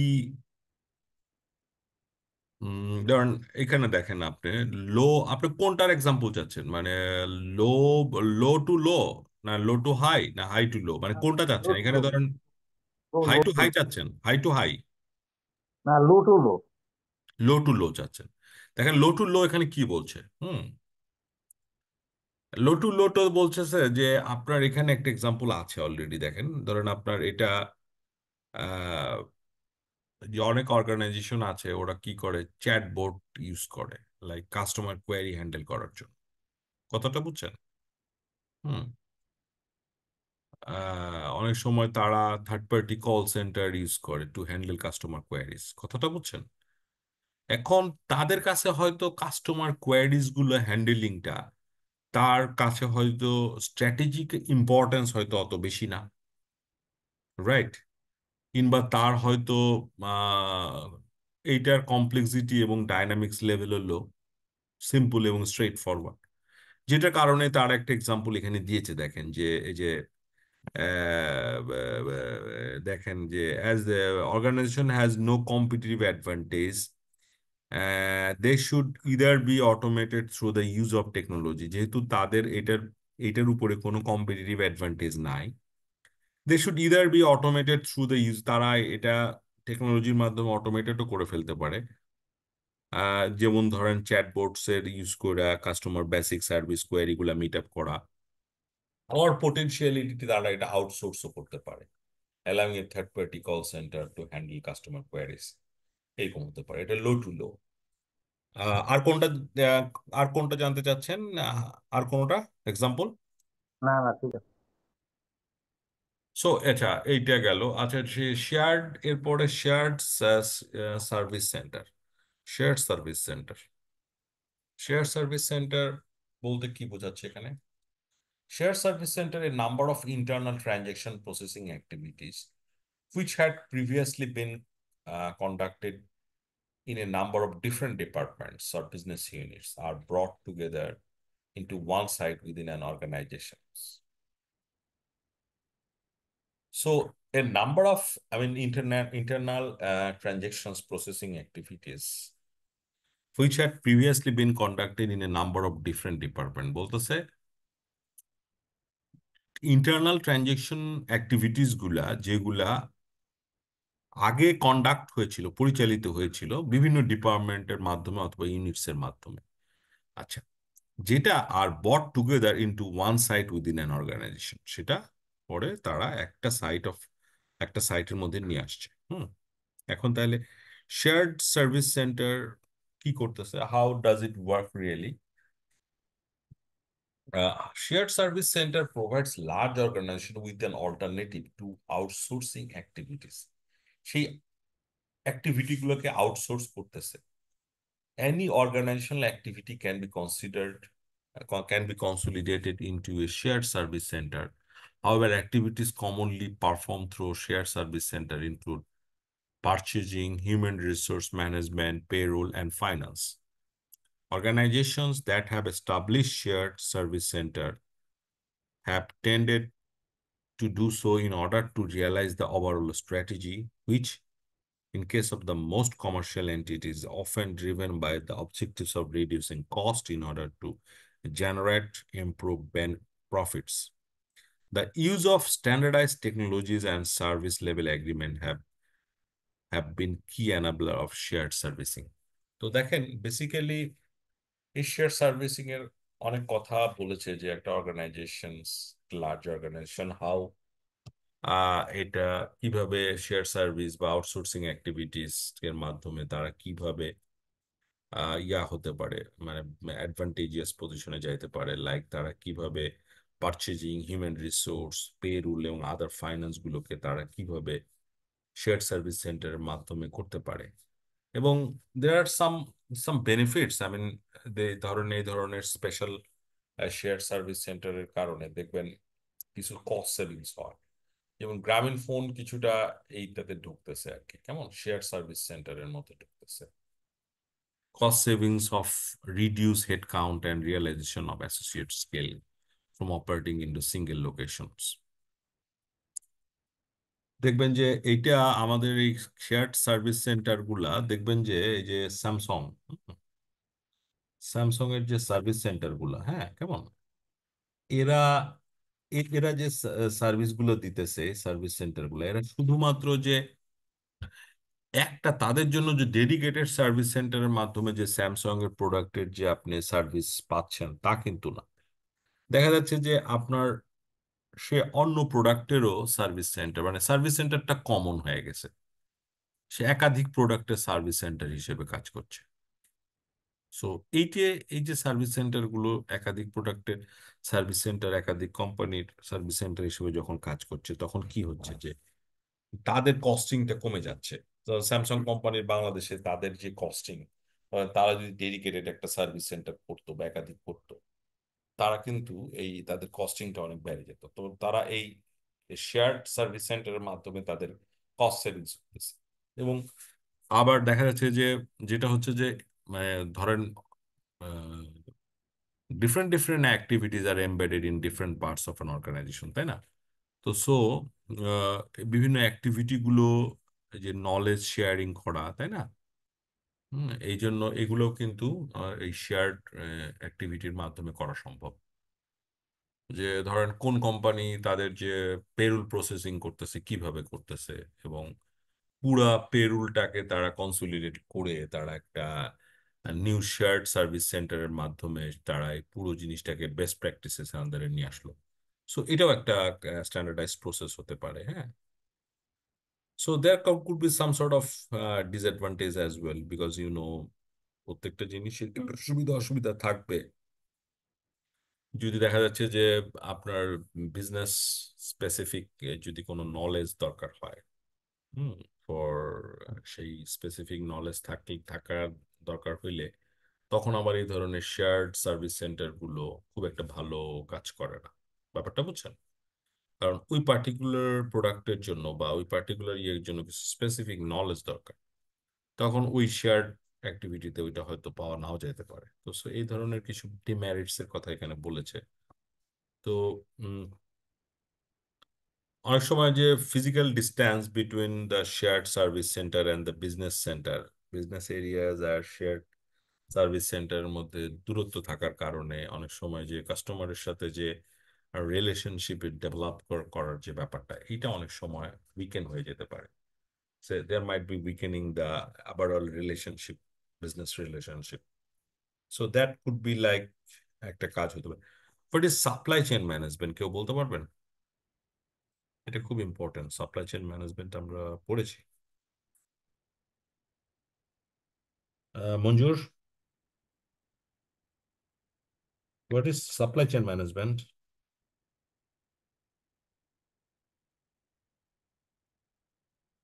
কে বলবেন? মৌটুসি বলবেন?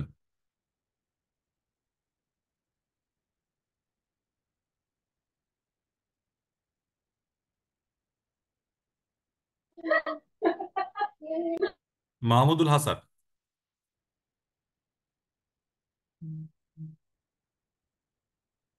মাহমুদুল হাসান? স্যার একটা প্রোডাক্ট প্রোডাকশনের পর আলটিমেট যে কনজিউমার তার হাতে পৌঁছানো পর্যন্ত ওই প্রোডাক্টের উপর টোটাল কন্ট্রোলটা রাখতে পারা, বিভিন্ন retail store plus wholesale store এগুলো সহ। হুম। তাতে কি হবে?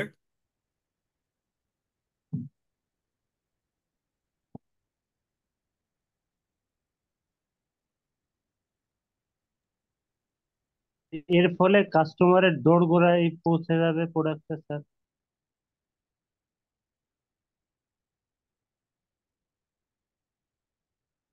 সাপ্লাই চেইন ম্যানেজমেন্টটা হলো আপনার একদম প্রি প্রোডাকশন থেকে আরম্ভ করে, প্রি প্রোডাকশনে মানে আমাদের প্রোডাকশনে যে র মেটেরিয়াল লাগে, র মেটেরিয়াল প্রকিউরমেন্ট, সোর্সিং থেকে আরম্ভ করে একদম মালটা তৈরি করে এবং নির্বিচ্ছিন্নভাবে কাস্টমারকে পৌঁছায় দেওয়ার যে প্রসেস গুলো আছে সাপ্লাই চেইন।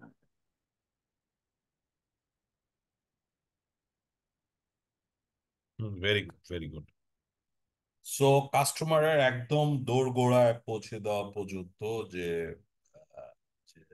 সার্ভিসটা আর কি, this is absolutely supply chain management system. So management of all supply activities from suppliers to a business through a delivery through to delivery to customers। আচ্ছা, এইটা বলতেছে এখন সাপ্লাই চেইন ম্যানেজমেন্টের আসলে এখানে যদি আমরা যদি বলি যে আসলে এটার থিমটা কি, মানে এটা মানে supply chain management why it is important. So এটা কিন্তু পুরো আগে কিন্তু আমরা একটা মানে আমরা হয়তো ইনিশিয়ালি সাপ্লাই চেইন ম্যানেজমেন্ট বলতে যদি আমরা জেনেরিক্যালি এটার অর্থ বোঝার চেষ্টা করি, সো বোঝা যাচ্ছে যে এটা অ্যাকচুয়ালি মানে আপনার প্রকিউরমেন্ট পার্টটাই সাপ্লাই চেইন ম্যানেজমেন্ট। হুম, জেনেরিক্যালি এটার অর্থ বুঝলে তাই মনে হয়, কিন্তু আসলে কি তাই? আসলে কিন্তু তাই না। এটা কিন্তু এন্টায়ার এন্টায়ার এন্টায়ার মানে ধরেন planning, hmm, sourcing, manufacturing, delivery, even the return, ব্যাপারটা বুঝছেন? সো পুরা প্রসেসটাই কিন্তু সাপ্লাই চেনের সিএম এর পার্ট। সো এখন আপনি আসেন যে ভাই সাপ্লাই চেন ম্যানেজমেন্ট যে জিনিসটা যেটার জন্য আমরা এটা পড়তেছি যে সাপ্লাই চেন ম্যানেজমেন্টটা কেন ইম্পর্টেন্ট, এটা আগে জানা দরকার। হোয়াই ইট ইজ ইম্পর্টেন্ট, এটা দিয়ে কি হয়, why it is important. Mahmudul?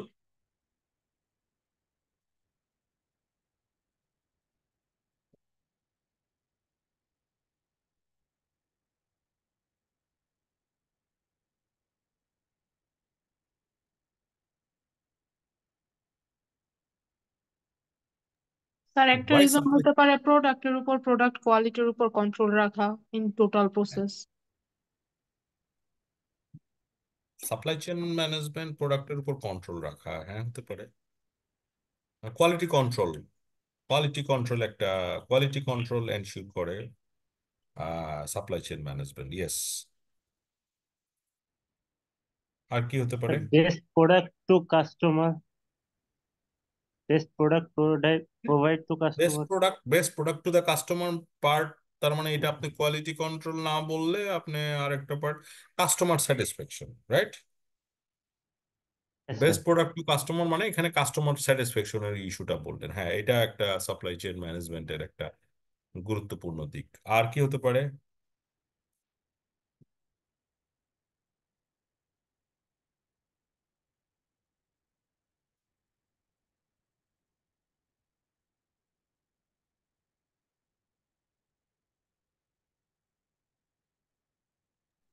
Sir basically আপস্ট্রিমে যাই হোক সেটা ডাইরেক্টলি এফেক্ট করে স্যার অর্গানাইজেশন।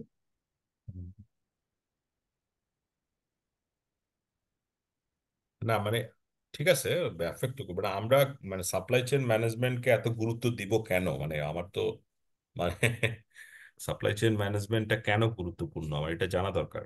এটা না জানলে স্যার আমরা আসলে এই যে আমরা যে মানে বিভিন্ন প্রসেসের কথা বললাম, বিভিন্ন অপারেশনের কথা বললাম, বিভিন্ন এই জিনিসগুলো তো আসলে প্রত্যেকটারই কিছু ইয়ে আছে আর কি, মানে ইম্পর্টেন্স রিজনিং আছে। যেমন একটা কথা কোয়ালিটি কন্ট্রোল অলরেডি বলা হইলো, কাস্টমার স্যাটিসফ্যাকশন বলা হইলো, আরেকটা আরো কয়েকটা কথা এখানে আছে, সেটা হলো কম্পিটিটিভ অ্যাডভান্টেজ, রাইট?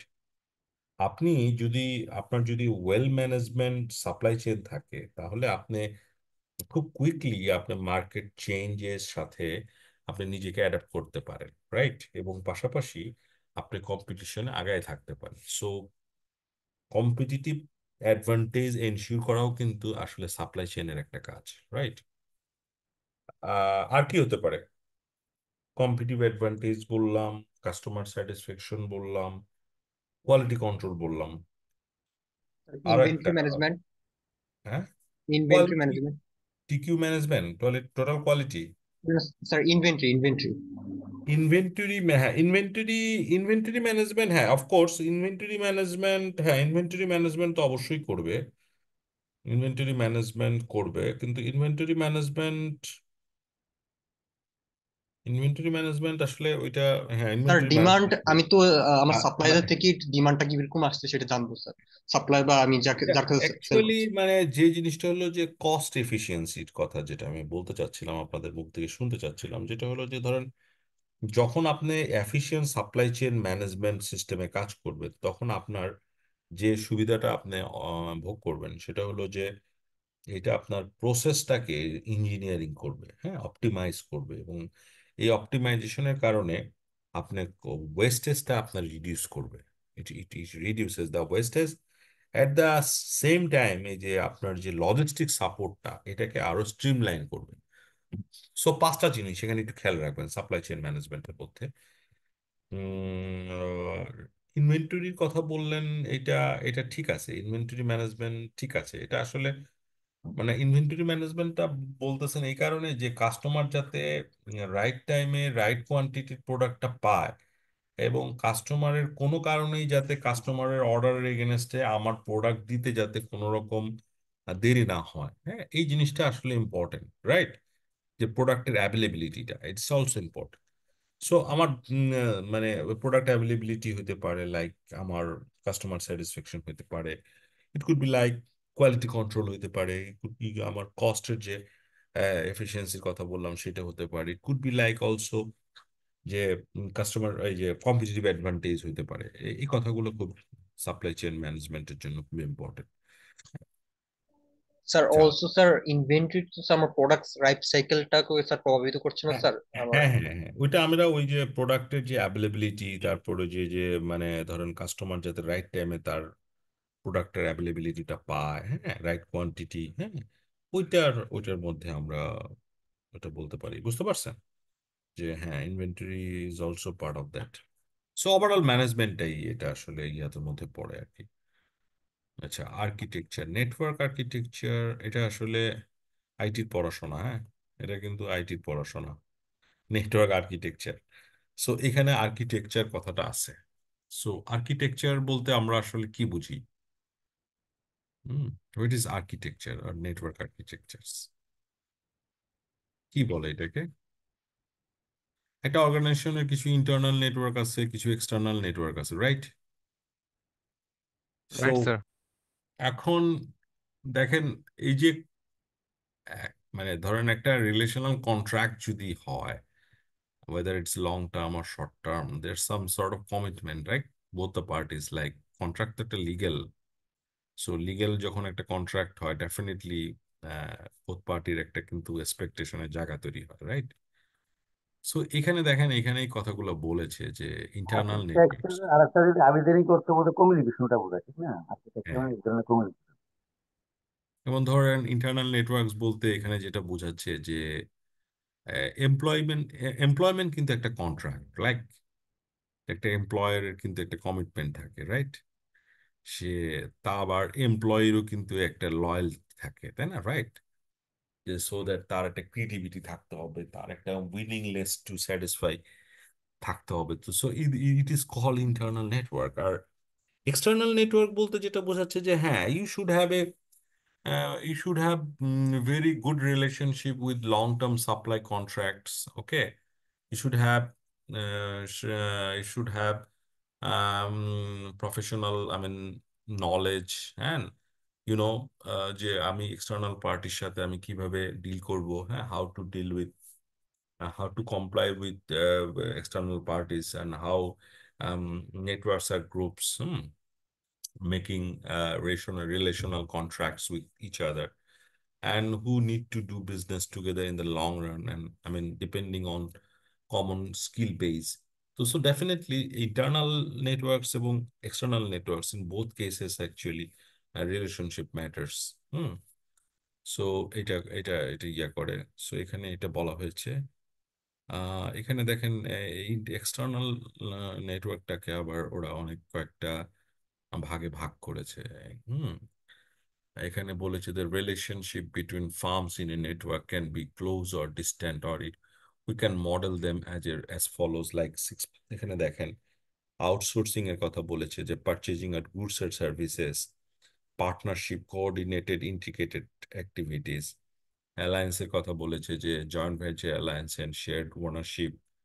অনেক সময় আমাদের ভার্টিক্যাল ইন্টিগ্রেশন হয়, অনেক সময় আমাদের পার্টনারশিপ হয়। তো এই ধরনের আমাদের বিভিন্ন অ্যালায়েন্সের কথা বলেছে, যে এগুলা একটা ফার্ম, বিভিন্ন ফার্মের মধ্যে বিভিন্ন নেটওয়ার্ক রিলেশনশিপে কাজ হয়।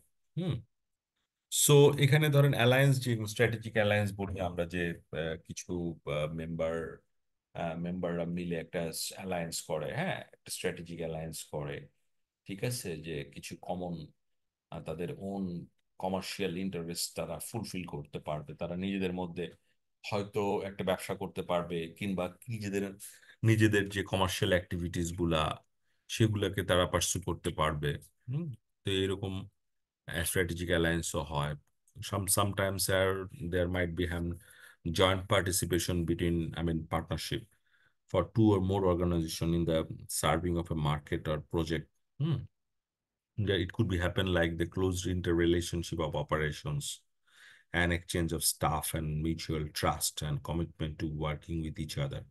So there might be some partnership as well. এরপরে আসেন, এখানে দেখেন, এখানে অবশ্য আমাদের কিছু হরাইজন্টাল এবং ভার্টিক্যাল, দেখেন সাপ্লাই এগ্রিমেন্ট, এই দেখেন সাপ্লাই চেইন, এটা কিন্তু ভার্টিক্যাল, এটা কিন্তু হরাইজন্টাল, দেখছেন। আর ম্যানুফ্যাকচার, একটা ম্যানুফ্যাকচার আরেকটা ম্যানুফ্যাকচারের সাথে এটা একটা সম্পর্ক করছে, এটা জয়েন্ট ভেঞ্চার করছে, এটা একটা ভার্টিক্যাল। হরাইজন্টাল, এটা একটা হরাইজন্টাল রিলেশনশিপ, স্যার এখানে স্যার যে সাপ্লাই চেইনের ক্ষেত্রে হরাইজন্টাল আর ভার্টিক্যাল হরাইজন্টাল। মধ্যে আসলে ডিফারেন্সটা কোন জায়গায় স্যার আসলে মানে আহ, লম্বালম্বি আর লম্বালম্বি আর হলো পিয়ার টু পিয়ার, ডিফারেন্স তো এটাই। বোঝেন নাই আপনি? সেম যে মানে হোমোজেনিয়াস অ্যাক্টিভিটির সাথে যখন অ্যালায়েন্স হচ্ছে, তখন এটা হয়ে যাচ্ছে কোনটা, এখন ওইটা হয়ে যাচ্ছে আপনার জয়েন্ট ভেঞ্চার, রাইট? হরাইজন্টাল হয়ে যাচ্ছে, হরাইজন্টাল হয়ে যাচ্ছে না, সমান্তরাল অ্যাক্টিভিটিটা, সমান্তরাল, ও ম্যানুফ্যাকচার ও ম্যানুফ্যাকচার, জি স্যার, রাইট? তো রাইট। সেম দুইজনের মধ্যে যখন একটা আন্ডারস্ট্যান্ডিং হচ্ছে, তখন হচ্ছে কি একটা লম্বালম্বি হরাইজন্টাল রিলেশনশিপ হচ্ছে। এখন একজন যদি ম্যানুফ্যাকচারের সাথে একটা হোলসেলারের ডিল হইলো, একটা এগ্রিমেন্ট হইলো, কিংবা একটা হোলসেলারের সাথে ডিস্ট্রিবিউটরের ডিল হইলো, হইতে পারে না? বা একটা ডিস্ট্রিবিউটরের সাথে কাস্টমারের ডিল হইলো, তো এগুলো তো সবই ধরেন সাপ্লাই চেইন এগ্রিমেন্ট লাইক। এটাকে কি বলবো? এটাকে তো বলবো ভার্টিক্যাল, ভার্টিক্যাল লিঙ্কেজ না। জি স্যার। ভার্টিক্যাল আর হরাইজন্টাল কথাটার মানে বুঝেন তো, মানে এটা হরাইজন্টাল হলো মানে সমান্তরাল, আর ভার্টিক্যাল হলো, ভার্টিক্যাল কি অ্যাক্সিস বরাবর, তাই না? মানে লম্বালম্বি, রাইট? Right sir. বলতে সো কি জি স্যার। হ্যাঁ, তো সাপ্লাই চেইনে দেখেন আপনার লম্বালম্বি কারা আছে, ম্যানুফ্যাকচারের সাথে হোলসেলার আছে, হোলসেলারের সাথে ডিস্ট্রিবিউটর আছে, ডিস্ট্রিবিউটরের সাথে কাস্টমার আছে, রাইট? সো এদের স্ট্র্যাটেজিক অ্যালায়েন্সটা হবে, তখন এটা ভার্টিক্যাল হয়ে যাবে, রাইট? সো এখানে ধরেন বিভিন্ন স্ট্র্যাটেজিক অ্যালায়েন্সের কথা বলছে আর কি, যে গ্লোবাল বিজনেসে বিভিন্ন কথাবার্তা বলছে এখানে। এখানে পড়ার মতন আর দেখি আমরা একটু, বোস্টন কনসাল্টিং গ্রুপ, এইটা খুব important, market attractiveness strategic, Boston BCC matrix, very very important, পরীক্ষা আসবেই, আসবেই, কোনো কোনো কোনো বোস্টন কনসাল্টিং গ্রুপ ম্যাট্রিক্স, এটাকে বিসিসি ম্যাট্রিক্স বলে। আচ্ছা, বোস্টন কনসাল্টিং গ্রুপ, এটা 1968-এ সম্ভবত এই ম্যাট্রিক্সটা বোস্টন কনসাল্টিং গ্রুপ তারা এটা ডেভেলপ করেছে, দে হ্যাভ ডেভেলপ। তারা এই এই এই ইয়াটাকে, বিসিসি অ্যানালাইসিসটাকে তারা আসলে অ্যাপ্লাই করেছে দুইটা পার্টে, একটা হলো ইন্ডিভিজুয়াল প্রোডাক্ট, আর একটা হলো হোল স্ট্র্যাটেজিক বিজনেস ইউনিট। এবং তারা এটাকে স্ট্র্যাটেজিক বিজনেস ইউনিটকে এসবিইউ বলছে, অ্যান্ড বিজনেস স্ট্রিমস বলছে, অ্যান্ড কোম্পানি অ্যানালাইসিস বলতেছে company analysis is product or SBU along with two dimensions, দুইটা ডাইমেনশনে দিয়েছে দেখেন। আহ একটা জিনিস খেয়াল করেন, বোস্টন কনসাল্টিং গ্রুপের যে ক্লাসিফিকেশনটা কথা হয়েছে, যদি আপনার market share, relative market share high হয় এবং আপনার গ্রোথও যদি হাই হয়, মার্কেট গ্রোথ আপনার যে যে বিসিসি ম্যাট্রিক্সে মূলত এইটা পার্টিকুলারলি যে সেগমেন্টটাকে আপনাকে ইয়া করেছে, ইয়া আহ, এটা মূলত দুইটা ফ্যাক্টরটাকে কনসিডার করা হয়েছে। একটা হলো মার্কেট অ্যাট্রাকটিভনেস, যেটাকে আমরা বলবো যে পার্সেন্টেজ অফ গ্রোথ, মার্কেট কিরকম গ্রো করছে। আর একটা হলো যে তার মার্কেট স্ট্রেংথটা কিরকম, মানে ধরেন মার্কেট শেয়ারের পরিমাণটা কিরকম, সেটা বুঝে দুইটাই মেইনলি এখানে ইয়া করা হয়েছে, টু ডাইমেনশনস। তো দেখেন, যদি আমি হরাইজন্টাল এক্সিসে রিলেটিভ মার্কেট শেয়ারের কথা চিন্তা করছি, ফিগার 6.10 দেখেন। সবাই কি বুঝতেছেন কিনা আমি জানি না, খুব ইম্পর্টেন্ট কিন্তু এটা, হ্যাঁ, একটু খেয়াল করেন, বুঝে যাবেন। এখানে কঠিন কঠিন বলে কিছু নাই, না বোঝার মতো কিছু নাই। আচ্ছা, রিলেটিভ মার্কেট শেয়ার যদি হাই হয় এবং আপনার যদি মার্কেট গ্রোথও হাই হয়, তখন এটাকে স্টার কেন বলতেছে? কেউ বলতে পারবেন? ভালো পজিশনে আছে। হ্যাঁ, ভালো পজিশনে আছে, খুব ভালো পজিশনে আছে। কারণ গ্রোথও ভালো, ওর মার্কেট শেয়ারও ভালো, ওরা ওরা আসলে আর ইমপ্রুভমেন্টের আর কোনো দরকার নেই বা সুযোগও নেই। বুঝতে পারছেন? আচ্ছা, যদি এরকম হয় যে মার্কেট শেয়ার হাই বাট গ্রোথটা লো, তখন বলতেছে ক্যাশ কাও। কেন বলতে পারবেন?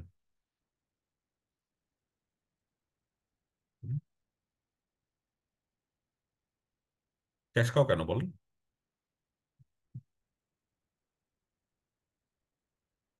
কারণ স্যার যে তার ক্যাশটাকে রিজার্ভ করে রাখে, ইনভেস্টমেন্ট হ্যাঁ, ক্যাশ। মার্কেটে কম।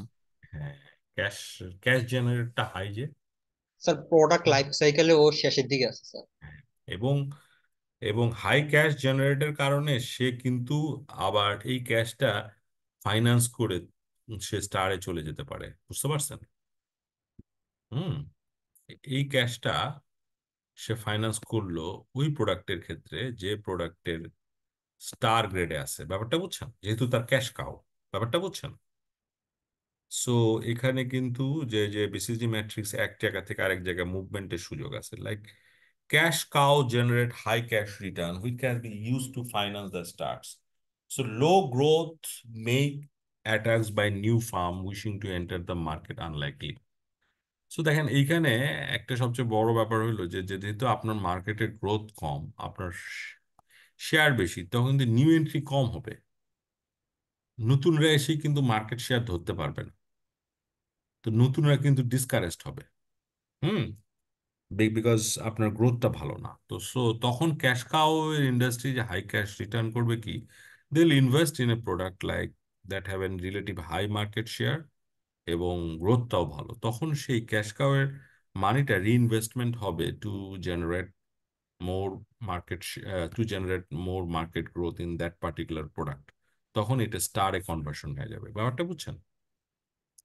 আচ্ছা, এইখানে যেটা বলতেছে যে একটা বলতেছে বোস্টন ইয়াতে বলতেছে ডগ, হ্যাঁ, এটাকে বলতেছে কোনটা, যে মার্কেট শেয়ার লো, মার্কেট শেয়ারও লো, আমার মার্কেট গ্রোথও লো, গ্রোথ দিস ইজ হলো। ডগ। হ্যাঁ, তো সো এইটা তো বেসিক্যালি ডগ প্রোডাক্ট। ডগ প্রোডাক্ট বলতে কি বোঝাচ্ছে এখানে? মানে ইট ইজ ভেরি মানে হার্ড টাইম আর কি। হ্যাঁ, খুবই খারাপ অবস্থা, dog critical dog time. Product মানে হলো হুম, এটা হলো এমন একটা পর্যায়ে এসে পড়ছে, যেমন আমরা যখন গৃহপালিত ডগ আমরা কিল্ড আর কি। তখন এটা যখন বৃদ্ধ হয়ে যায় তখন কিন্তু তার হুম, বিভিন্ন রকমের মানে আপনার ডিজিটগত কমপ্লেক্সিটি দেখা যায়। তখন হ্যাঁ, দেখা যায় মানে যে আমাদের জন্য আর উপকারী হয় না। তখন হ্যাঁ, এটাকে বিষ প্রয়োগ করে মেরে ফেলতে হয় অথবা অন্য কোনো প্রক্রিয়া যাইতে হয়। হ্যাঁ, এটা হলো এই ইন্ডেক্সটাকে রিইনভেস্ট করে নিতে হয়, মানে উঠে টাকাটা উঠে নেওয়া যেতে পারে। আর একটা করে হ্যাঁ, দিতে পারে এইটাকে সম্ভাব্য মার্কেট উপযোগী আবার করার জন্য কোন কোন জায়গায় ইমপ্রুভমেন্টের জায়গা আছে সেগুলো অনেক সময় ট্রাই করা হয়। করে যদি দেখে যে তারপরে এটাকে আসলে রিমুভ করা লাভ নাই, তখন তারা লাস্ট পর্যন্ত রিইনভেস্টিং করা হয়, মানে টাকাটা উঠে নেওয়া যায়, যেটা করা হয় আর কি। হুম। ক্যাশ কাউ উদাহরণ কি হতে পারে? কারণ আমি যদি বলি ক্যাশ কাউ উদাহরণ, যদি আমি বলি বাংলাদেশের মার্কেটে লিডু কিংবা রেড কাউ যে দুধ আছে, হ্যাঁ, অথবা লাইফ বয় লাক্স, এগুলো কি ক্যাশ কাউ উদাহরণ হতে পারে? হুম হুম হুম এগুলো কি ক্যাশ কাউর উদাহরণ হতে পারে? ক্যাশ কাউ হলো তো যে মার্কেট শেয়ার আর বাড়বে না, মার্কেট শেয়ার বাড়বে না, মার্কেট ইজ স্যাচুরেটেড, সুতরাং মার্কেট শেয়ার বাড়ার কোনো স্কোপ নাই। সুতরাং এখানে মার্কেট লিডার, যে যে কোম্পানিগুলো আছে তারা মার্কেট লিডার হিসেবে আছে। এখন তার ক্ষেত্রে নতুন করে ইনভেস্টমেন্ট করার মতো সুযোগও নাই। মানে মার্কেটটা শেষ ধরে রাখবে, মানে যেটাকে বলে মেচুরিটি স্টেজে আছে সে, ঠিক না? হুম এটাই তো ক্যাশ কাউ স্টেজ নাকি? ওর টাকা আসবে, তার বিক্রি করবে, টাকা আসবে, কারণ এক সময় সে ইনিশিয়াল স্টেজে বা গ্রোথ স্টেজে সে কিন্তু ইনভেস্টমেন্ট করতে হবে। পরে তার ইনভেস্টমেন্ট গুলো এখন কিন্তু ক্যাশ কাউ পর্যায়ে আসতেছে। আর যেটা হলো hmm high return, high investment, high return দুইটাই আসতেছে, মার্কেট শেয়ার বেশি। হুম। বা আমি ক্যাশ কাওয়ার একটা পারফেক্ট এক্সাম্পল দিতে পারি, অ্যাপেলের আইফোন বলতে পারি। রাইট আচ্ছা, রাইট। মানে এটার সাথে অন্য কোনো মোবাইল ফোনের কম্পেয়ার চলে না এরকম, এই কারণে। No, not really.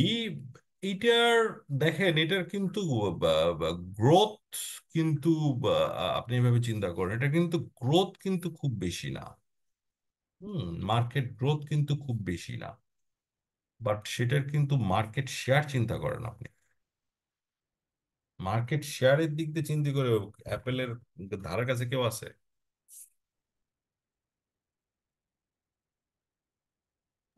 ভালো উদাহরণ, ঠিক আছে। আচ্ছা, এখন আমাদের মার্কেটে যে বিষয়গুলা, যে পণ্যগুলো মানে দীর্ঘদিন আমি ধরে আছে, হারাই আমি যায়নি, জাস্ট এগুলোর কোন প্রোডাক্ট বলবো? এগুলোর কোন ক্যাটাগরিতে কোনটার অগমেন্টেড? কথা বললেন, কোনটার কথা বললেন, কোনটার কথা আমাদের বললেন? আমাদের যে দৈনন্দিন যে আমাদের যে এসেন্সিয়াল গুডস এগুলো আছে, কনজিউমার আমাদের কনজিউমার আমাদের আমাদের আমি আপনার ওই ইউনিলিভারের প্রোডাক্টের সাথে একমত না। আমি যেমন আমি দু একটা এক্সাম্পল আপনাকে বাংলাদেশের প্রমিনেন্ট মার্কেটে ক্যাশ কাউ প্রোডাক্টের কথা বলতে পারি। যেমন ধরেন আমাদের আরএমজি,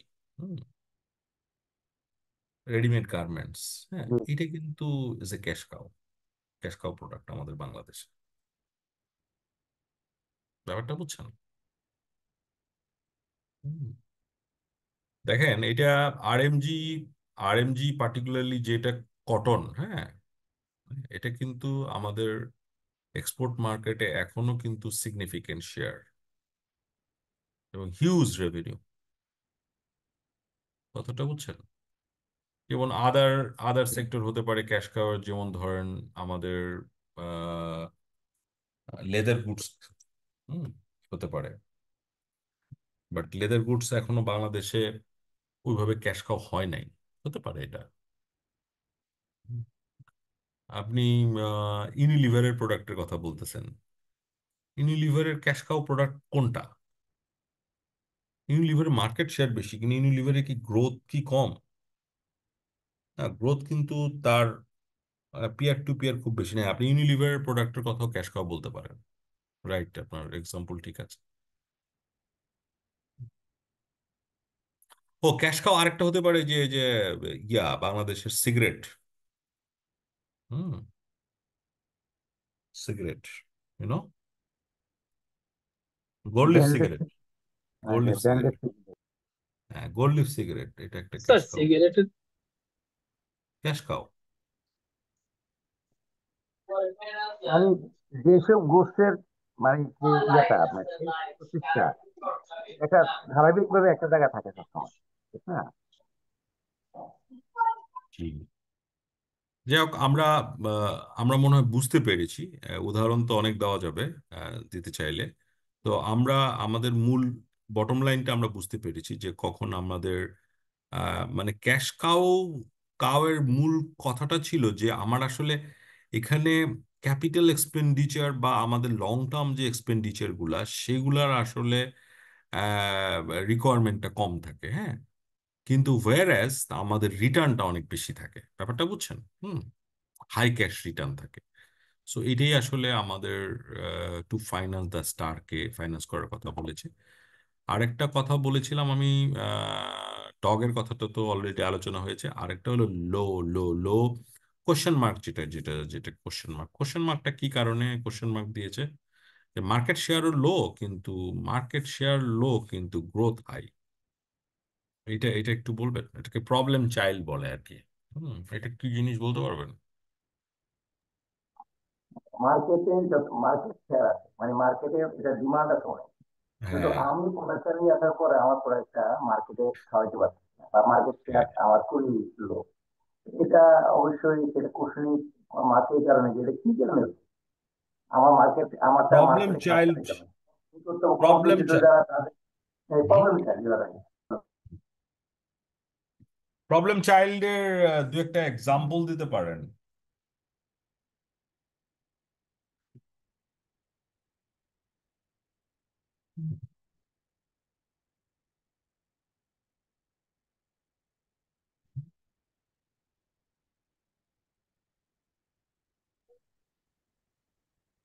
যেমন আমাদের মার্কেটে মানে কনজিউমার মার্কেটে আমরা দেখি যে ম্যাগি নুডলস চলছে, হ্যাঁ, এবং এটা আসলে বেশ ডিমান্ড আছে।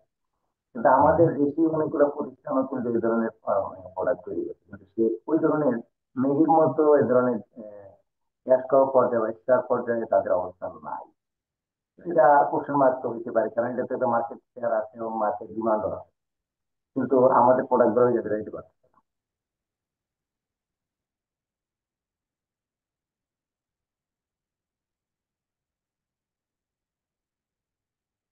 তো প্রবলেম চাইল্ড নিয়ে আপনি কিভাবে কাজ করবেন? এখানে একটা জিনিস খেয়াল করেন, যেখানে একটা কিছু জিনিস বলেছে, বাট এখানে বলেছে যে considerable expenditure would be needed to turn the question mark into star by building up a market share. Questions marks will usually be poor cash generators and show negative cash flows. So it turns into a negative cash flows undoubtedly. হুম, এখন তাহলে আমরা এটাকে dog product তো কথা বললাম, তাহলে এখন আমাদের বোস্টন বিসিজি ম্যাট্রিক্সের তাহলে আমাদের মূল ইয়াটা কি? মানে তাহলে আমরা বিসিজি ম্যাট্রিক্স থেকে তাহলে আমরা আসলে কি শিখলাম? ইভ্যালুয়েশনটা কি এটা বলতে পারবেন? What is the impact of BCG matrix? তাহলে বিসিজি ম্যাট্রিক্সের মানে মূল ইয়াটা কি? Boston consulting group. একটা মানে আচ্ছা। পণ্য একদম হুম, মানে R&D, মানে একটা শুরু থেকে শেষ অবধি একটা পণ্যের যে চলমান প্রক্রিয়া, টোটাল বিষয়টাকে আমরা বোস্টন কনসাল্টিং গ্রুপ এটা অ্যানালিসিস করছে তাদের একটা ইয়ের মাধ্যমে, যেখানে বিভিন্ন মার্কেটের আমরা অস্তিত্ব দেখেছি। যেমন আপনার স্টার মার্কেট, স্টার মার্কেট, মানে স্টার পজিশন পাইতে পারে একটা পণ্য, একইভাবে ক্যাশ তাও হিসেবেও তার আর থাকতে পারে। আবার আবার দেখে মার্কেট শেয়ার আছে পণ্যটার, অনেক ভালো মার্কেট প্রসপেক্টিং আছে, কিন্তু তার তার ওর পণ্যটা মার্কেটে মার্কেট শেয়ারে ভালো একটা অংশ দখল করতে পারছে না, এটা কোশ্চেন মার্ক আছে। তো এগুলা টোটালি একটা পণ্যকে একদম শুরু থেকে শেষ পর্যন্ত অ্যানালাইসিস করা, এবং যেটা আমি মনে করি যে কোনো পণ্যের ক্ষেত্রে এই ধরনের বিশ্লেষণ খুবই দরকার। আমাদের দেশে বিভিন্ন গ্রুপ কোম্পানি গুলাতে আমরা যারা এরকম ম্যানুফ্যাকচারিং, মানে ম্যানুফ্যাকচারিং করে এবং লোকাল মার্কেটে এই ধরনের আমি খুব কম প্রতিষ্ঠানে দেখি যারা এইগুলো নিয়ে এইভাবে অ্যানালাইসিস করে। আমাদের যে কোম্পানিগুলো হয়তো করে যারা তারা দীর্ঘদিন মার্কেটে থাকে, আমাদের দেশি পণ্যগুলো একদম হারিয়ে যায়। আপনি হুম, হুম। স্যার বিসিজি দিয়ে বোঝা যায় কোন প্রোডাক্টটা নিয়ে আমি থাকবো, কোন এবং প্রোডাক্টটা আমি নিয়ে হ্যাঁ, কাজ করব না আর ফার্দার, আর কোনটাতে একটু কাজ করব আর কোনটা ছেড়ে একদমই ছেড়ে দিতে হবে। এক্স্যাক্টলি, সুন্দর একটা কথা বলছেন। সো এটার একটা আরেকটা নাম হলো যে প্রোডাক্ট পোর্টফোলিও ম্যাট্রিক্স। আপনারা একটু লিখে রাখেন, এটার আরেকটা নাম product portfolio matrix. So product portfolio matrix এটা বেসিক্যালি এটা এটা একটা স্ট্র্যাটেজিক প্ল্যানিং টুল, যেটা কিনা অ্যাকচুয়ালি আমি আমাকে বোঝায় বা আমার বিজনেসকে বোঝায় যে আমার প্রোডাক্টের পোর্টফোলিওটা কেমন। হুম। এবং এই পোর্টফোলিও অনুযায়ী আমার রিসোর্সগুলো কেমন allocated, to what extent it is allocated, এবং আমরা এই যে রিসোর্সটা আমরা যে অ্যালোকেশন করেছি প্রোডাক্ট অনুযায়ী, আমার যদি সে অনুযায়ী আমাকে যদি রিটার্ন না দেয়, হুম, তাহলে কি আমি রিসোর্স ওখানে বাড়াবো বলেন? তখন আমি কি করব? যে আমার যেটা ডেফিনেটলি ক্যাশ কাও, আমি সেখানে এমফাসাইজ দিব। যেটা আমার স্টার, আমি সেইখানে এমফাসাইজ দিব। যেটা আমার ডগ, সেখানে আমার রিসোর্স আমি কমায় ফেলবো, সেটা আমি আপাতত উইথড্র করে ফেলবো। যেটা আমার কোশ্চেন মার্ক, সেখান থেকেও আমি ঠিকঠাক ভাবেই কাজটি করব। তো বোস্টন বিসিজি ম্যাট্রিক্স একটা definitely is a strategic planning tool, যেটার কাজ হচ্ছে it helps the business to understand what the portfolio you have and how your resources could be allocated and how overall, I mean, product management has to be done. You got my point? So এইটাই ছিল আসলে BCG ম্যাট্রিক্সের মূল মন্ত্র। এখন আমরা এখানে একটু দেখে নিয়েন আপনারা যে প্রোডাক্টের যখন একটা লাইফ সাইকেল হয়, তখন সেই লাইফ সাইকেলের কখন কোন ধরনের এই যে সিচুয়েশন তৈরি হয়। যেমন ধরেন যখন প্রোডাক্টের গ্রোয়িং স্টেজটা থাকে, তখন এই যে দেখেন এখানে বলছে যে একটা প্রোডাক্টের যখন গ্রোয়িং স্টেজ থাকে তখন হাই শেয়ার থাকে, হাই গ্রোথ থাকে, এগুলো তারা স্টারের সাথে কম্পেয়ার করছে, কেমন? আবার এইটাই যখন গ্রোথ স্টেজে সে যখন হাইয়ের জায়গায় লোতে চলে আসে, তখন তার কোশ্চেন মার্ক, লো শেয়ার, লো গ্রোথ, নেগেটিভ ক্যাশ ফ্লো, সে লো এন্ডে চলে আসে। আবার দেখেন সে যখন প্রোডাক্টটা যখন ম্যাচুরিটির স্টেজে যায়, সে যদি তার আপলিফটিং হয় এবং তার শেয়ার বাড়ে, হ্যাঁ, এবং সে যদি large positive case flow earn করতে পারে, তখন সে ক্যাশ কাওয়ার দিকে যাচ্ছে। আবার দেখেন এই জিনিসটাই সে যদি উপর দিকে না দিয়ে গিয়ে সে ডাউন ট্রেন্ডে থাকে, তখন তার এটা ডগ ক্যাটাগরিতে তাকে নেগেটিভ ক্যাশ ফ্লো কিংবা তার লো শেয়ার সেটাকে কম্পেয়ার করছে। আবার ধরেন সেটা যখন ডিক্লাইনিং স্টেজে যাচ্ছে, তখন এটাকে আবার অন্য ক্যাটাগরিতে like negative growth, positive cash flows, high share, ওয়ার ফার্সেস, এটার সাথে কম্পেয়ার করছে। তো এইটা একটা প্রোডাক্ট লাইফ সাইকেলের সাথে তার বিসিটি ম্যাট্রিক কিভাবে কম্পারেবল, হ্যাঁ, এই জিনিসগুলো বলতেছে। এখন আসেন যে বিসিজি ম্যাট্রিক্সের এই যে আমরা যে কথাটা বিসিজি ম্যাট্রিক্সটা বললাম, এটার শর্টকামিংস কি, মানে এটার সমস্যা কি, হাউ মানে what is the problem of this BCD matrix, মানে এটার যদি এটাকে যদি আমরা ক্রিটিক্যালি অ্যানালাইসিস করতে চাই, তাহলে ক্রিটিক্যাল অ্যানালাইসিসটা কি হবে, কেউ বলতে পারবেন?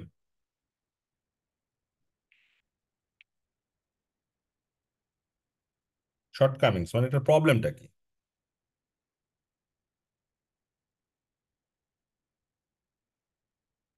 কে বলবেন? সব ক্ষেত্রে এই প্ল্যানটা কাজ নাও করতে পারে। মানে এই এটা হলো আসলে স্পেসিফিক কোনো মার্কেটের কথা বলা হয়।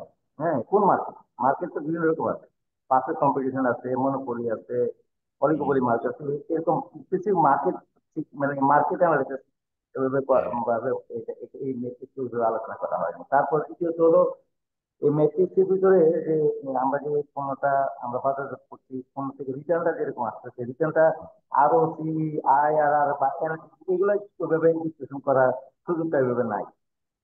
তারপরে ধরেন পণ্যগুলা যে এগুলো যে স্টেপ বাই স্টেপ যে অ্যানালিসিস হচ্ছে, অ্যানালিসিস গুলো কি, অ্যানালিসিস গুলো কতটুকু পারফেক্ট রেজাল্ট আনতে পারছে, সেটার প্রসেসটা কি, কোন প্রসেসে তারা এই একটা পণ্যকে আমি ডট পর্যায়ে নিয়ে যাচ্ছি, সেটাও সেই প্রসেসটা কিন্তু সেখানে ওইভাবে বিস্তারিত করে লেখা নাই।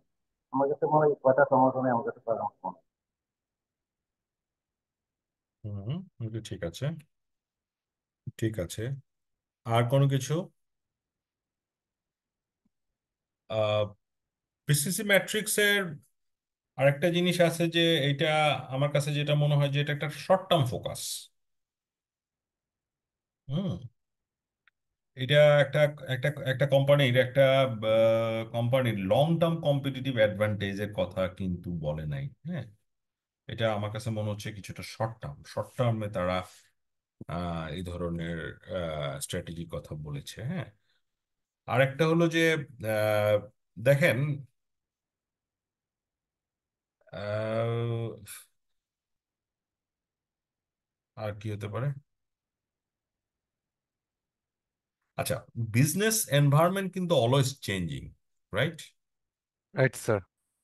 সো এই চেঞ্জিং এনভায়রনমেন্টে কিন্তু তার অনেক কিছুই চেঞ্জ হয়ে যেতে পারে, রাইট? সেটা চেঞ্জিং এনভায়রনমেন্টের কারণে তার অনেক পজিটিভ জিনিসও তো আসতে পারে। হুম। এবং এই ধরনের মানে মানে কোন বিজনেস চেঞ্জিং এনভায়রনমেন্টের কোন ডিসরাপশনের কথা কিন্তু এখানে বলেন। এখানে যা বলতেছে থাম রুলে স্ট্যাটিক, ভাই এটা হলে এটা হবে, ব্যাপারটা বুঝছেন? কিন্তু বিজনেসে তো আসলে সবকিছু এভাবে হয় না। হুম। আরেকটা হলো যে এখানে ইনোভেশনের কথা আমরা পাইনি এই কোথাও। হুম। যেটা কিনা innovation is equally important to grow and excel. হ্যাঁ, এগুলোই আমার কাছে আপাতত মনে হচ্ছে। আর আর কোনো কিছু বাদ গিয়েছে? আচ্ছা আচ্ছা, বিসিজি ম্যাট্রিক্স কিন্তু এই যে রুলস অ্যান্ড রেগুলেশনস, এটা অবশ্য ইয়া হয়ে যায়, ওটা ওই যে মানে business environment changing, rules and regulation, competition changing, ওটার মধ্যে পড়ে। তো মোটামুটি আমি এগুলাই। যেটা বলছিলাম, এরা তো ধরেন আপনার মার্কেট শেয়ার কতটুকু কতটুকু না, বা মার্কেট গ্রোথ কতটুকু হচ্ছে, এই দুটো বিষয় ভিত্তি করে তারা কিন্তু analysis করে। কিন্তু আরো যেটা আমার, যে আমি যদি আরো সিরিয়াস দেখি, কিংবা আমি যদি এনপিভি কিছু করে দেখি, এগুলো কিন্তু এখানে আলোচনা আসে না। এগুলো এখানে আলোচনা করে নাই, হ্যাঁ হ্যাঁ।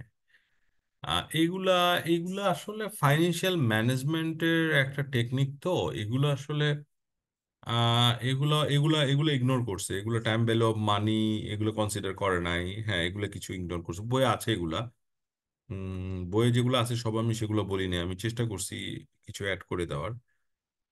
আর কিছু, হ্যাঁ মোটামুটি এগুলো আলোচনা হয়েছে। ইনভেস্টমেন্ট অ্যাপ্রোচ, আচ্ছা ঠিক আছে ফাইন, এগুলোই মোটামুটি আমার মনে হয় যে we are pretty enough with, আমরা চ্যাপ্টারটা শেষ করে ফেলেছি আজকে। সো এখানে সবচেয়ে বড় যে জিনিসটা ছিল ক্রিটিক্যাল সাকসেস ফ্যাক্টরস, যেটার কারণে আমরা কিছু জিনিস ওখান থেকে দেখেছি। এরপর আমরা নেটওয়ার্কে এসেছিলাম, নেটওয়ার্কে ইন্টারনাল এক্সটার্নাল ফ্যাক্টরগুলো দেখেছি।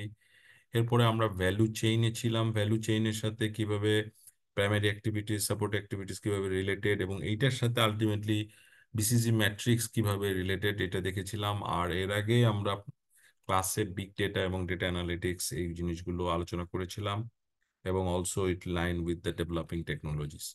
সো আমার মনে হয় today we are done. Next ক্লাসে আপনাদের সাথে কথা হবে। ভালো থাকেন, রাতি হয়ে গেছে। So thanks for attending the class.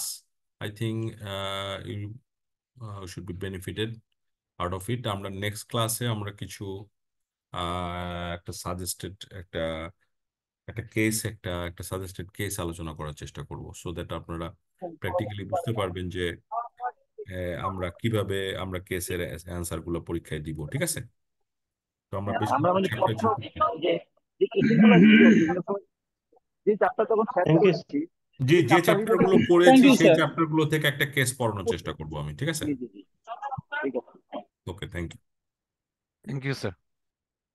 Thank you, ভালো থাকবেন, বাই বাই। স্যার আপনি ভালো থাকবেন স্যার। সবাইকে good night. Good night sir. Thank you sir, good night. Thank you sir. Yes, sir.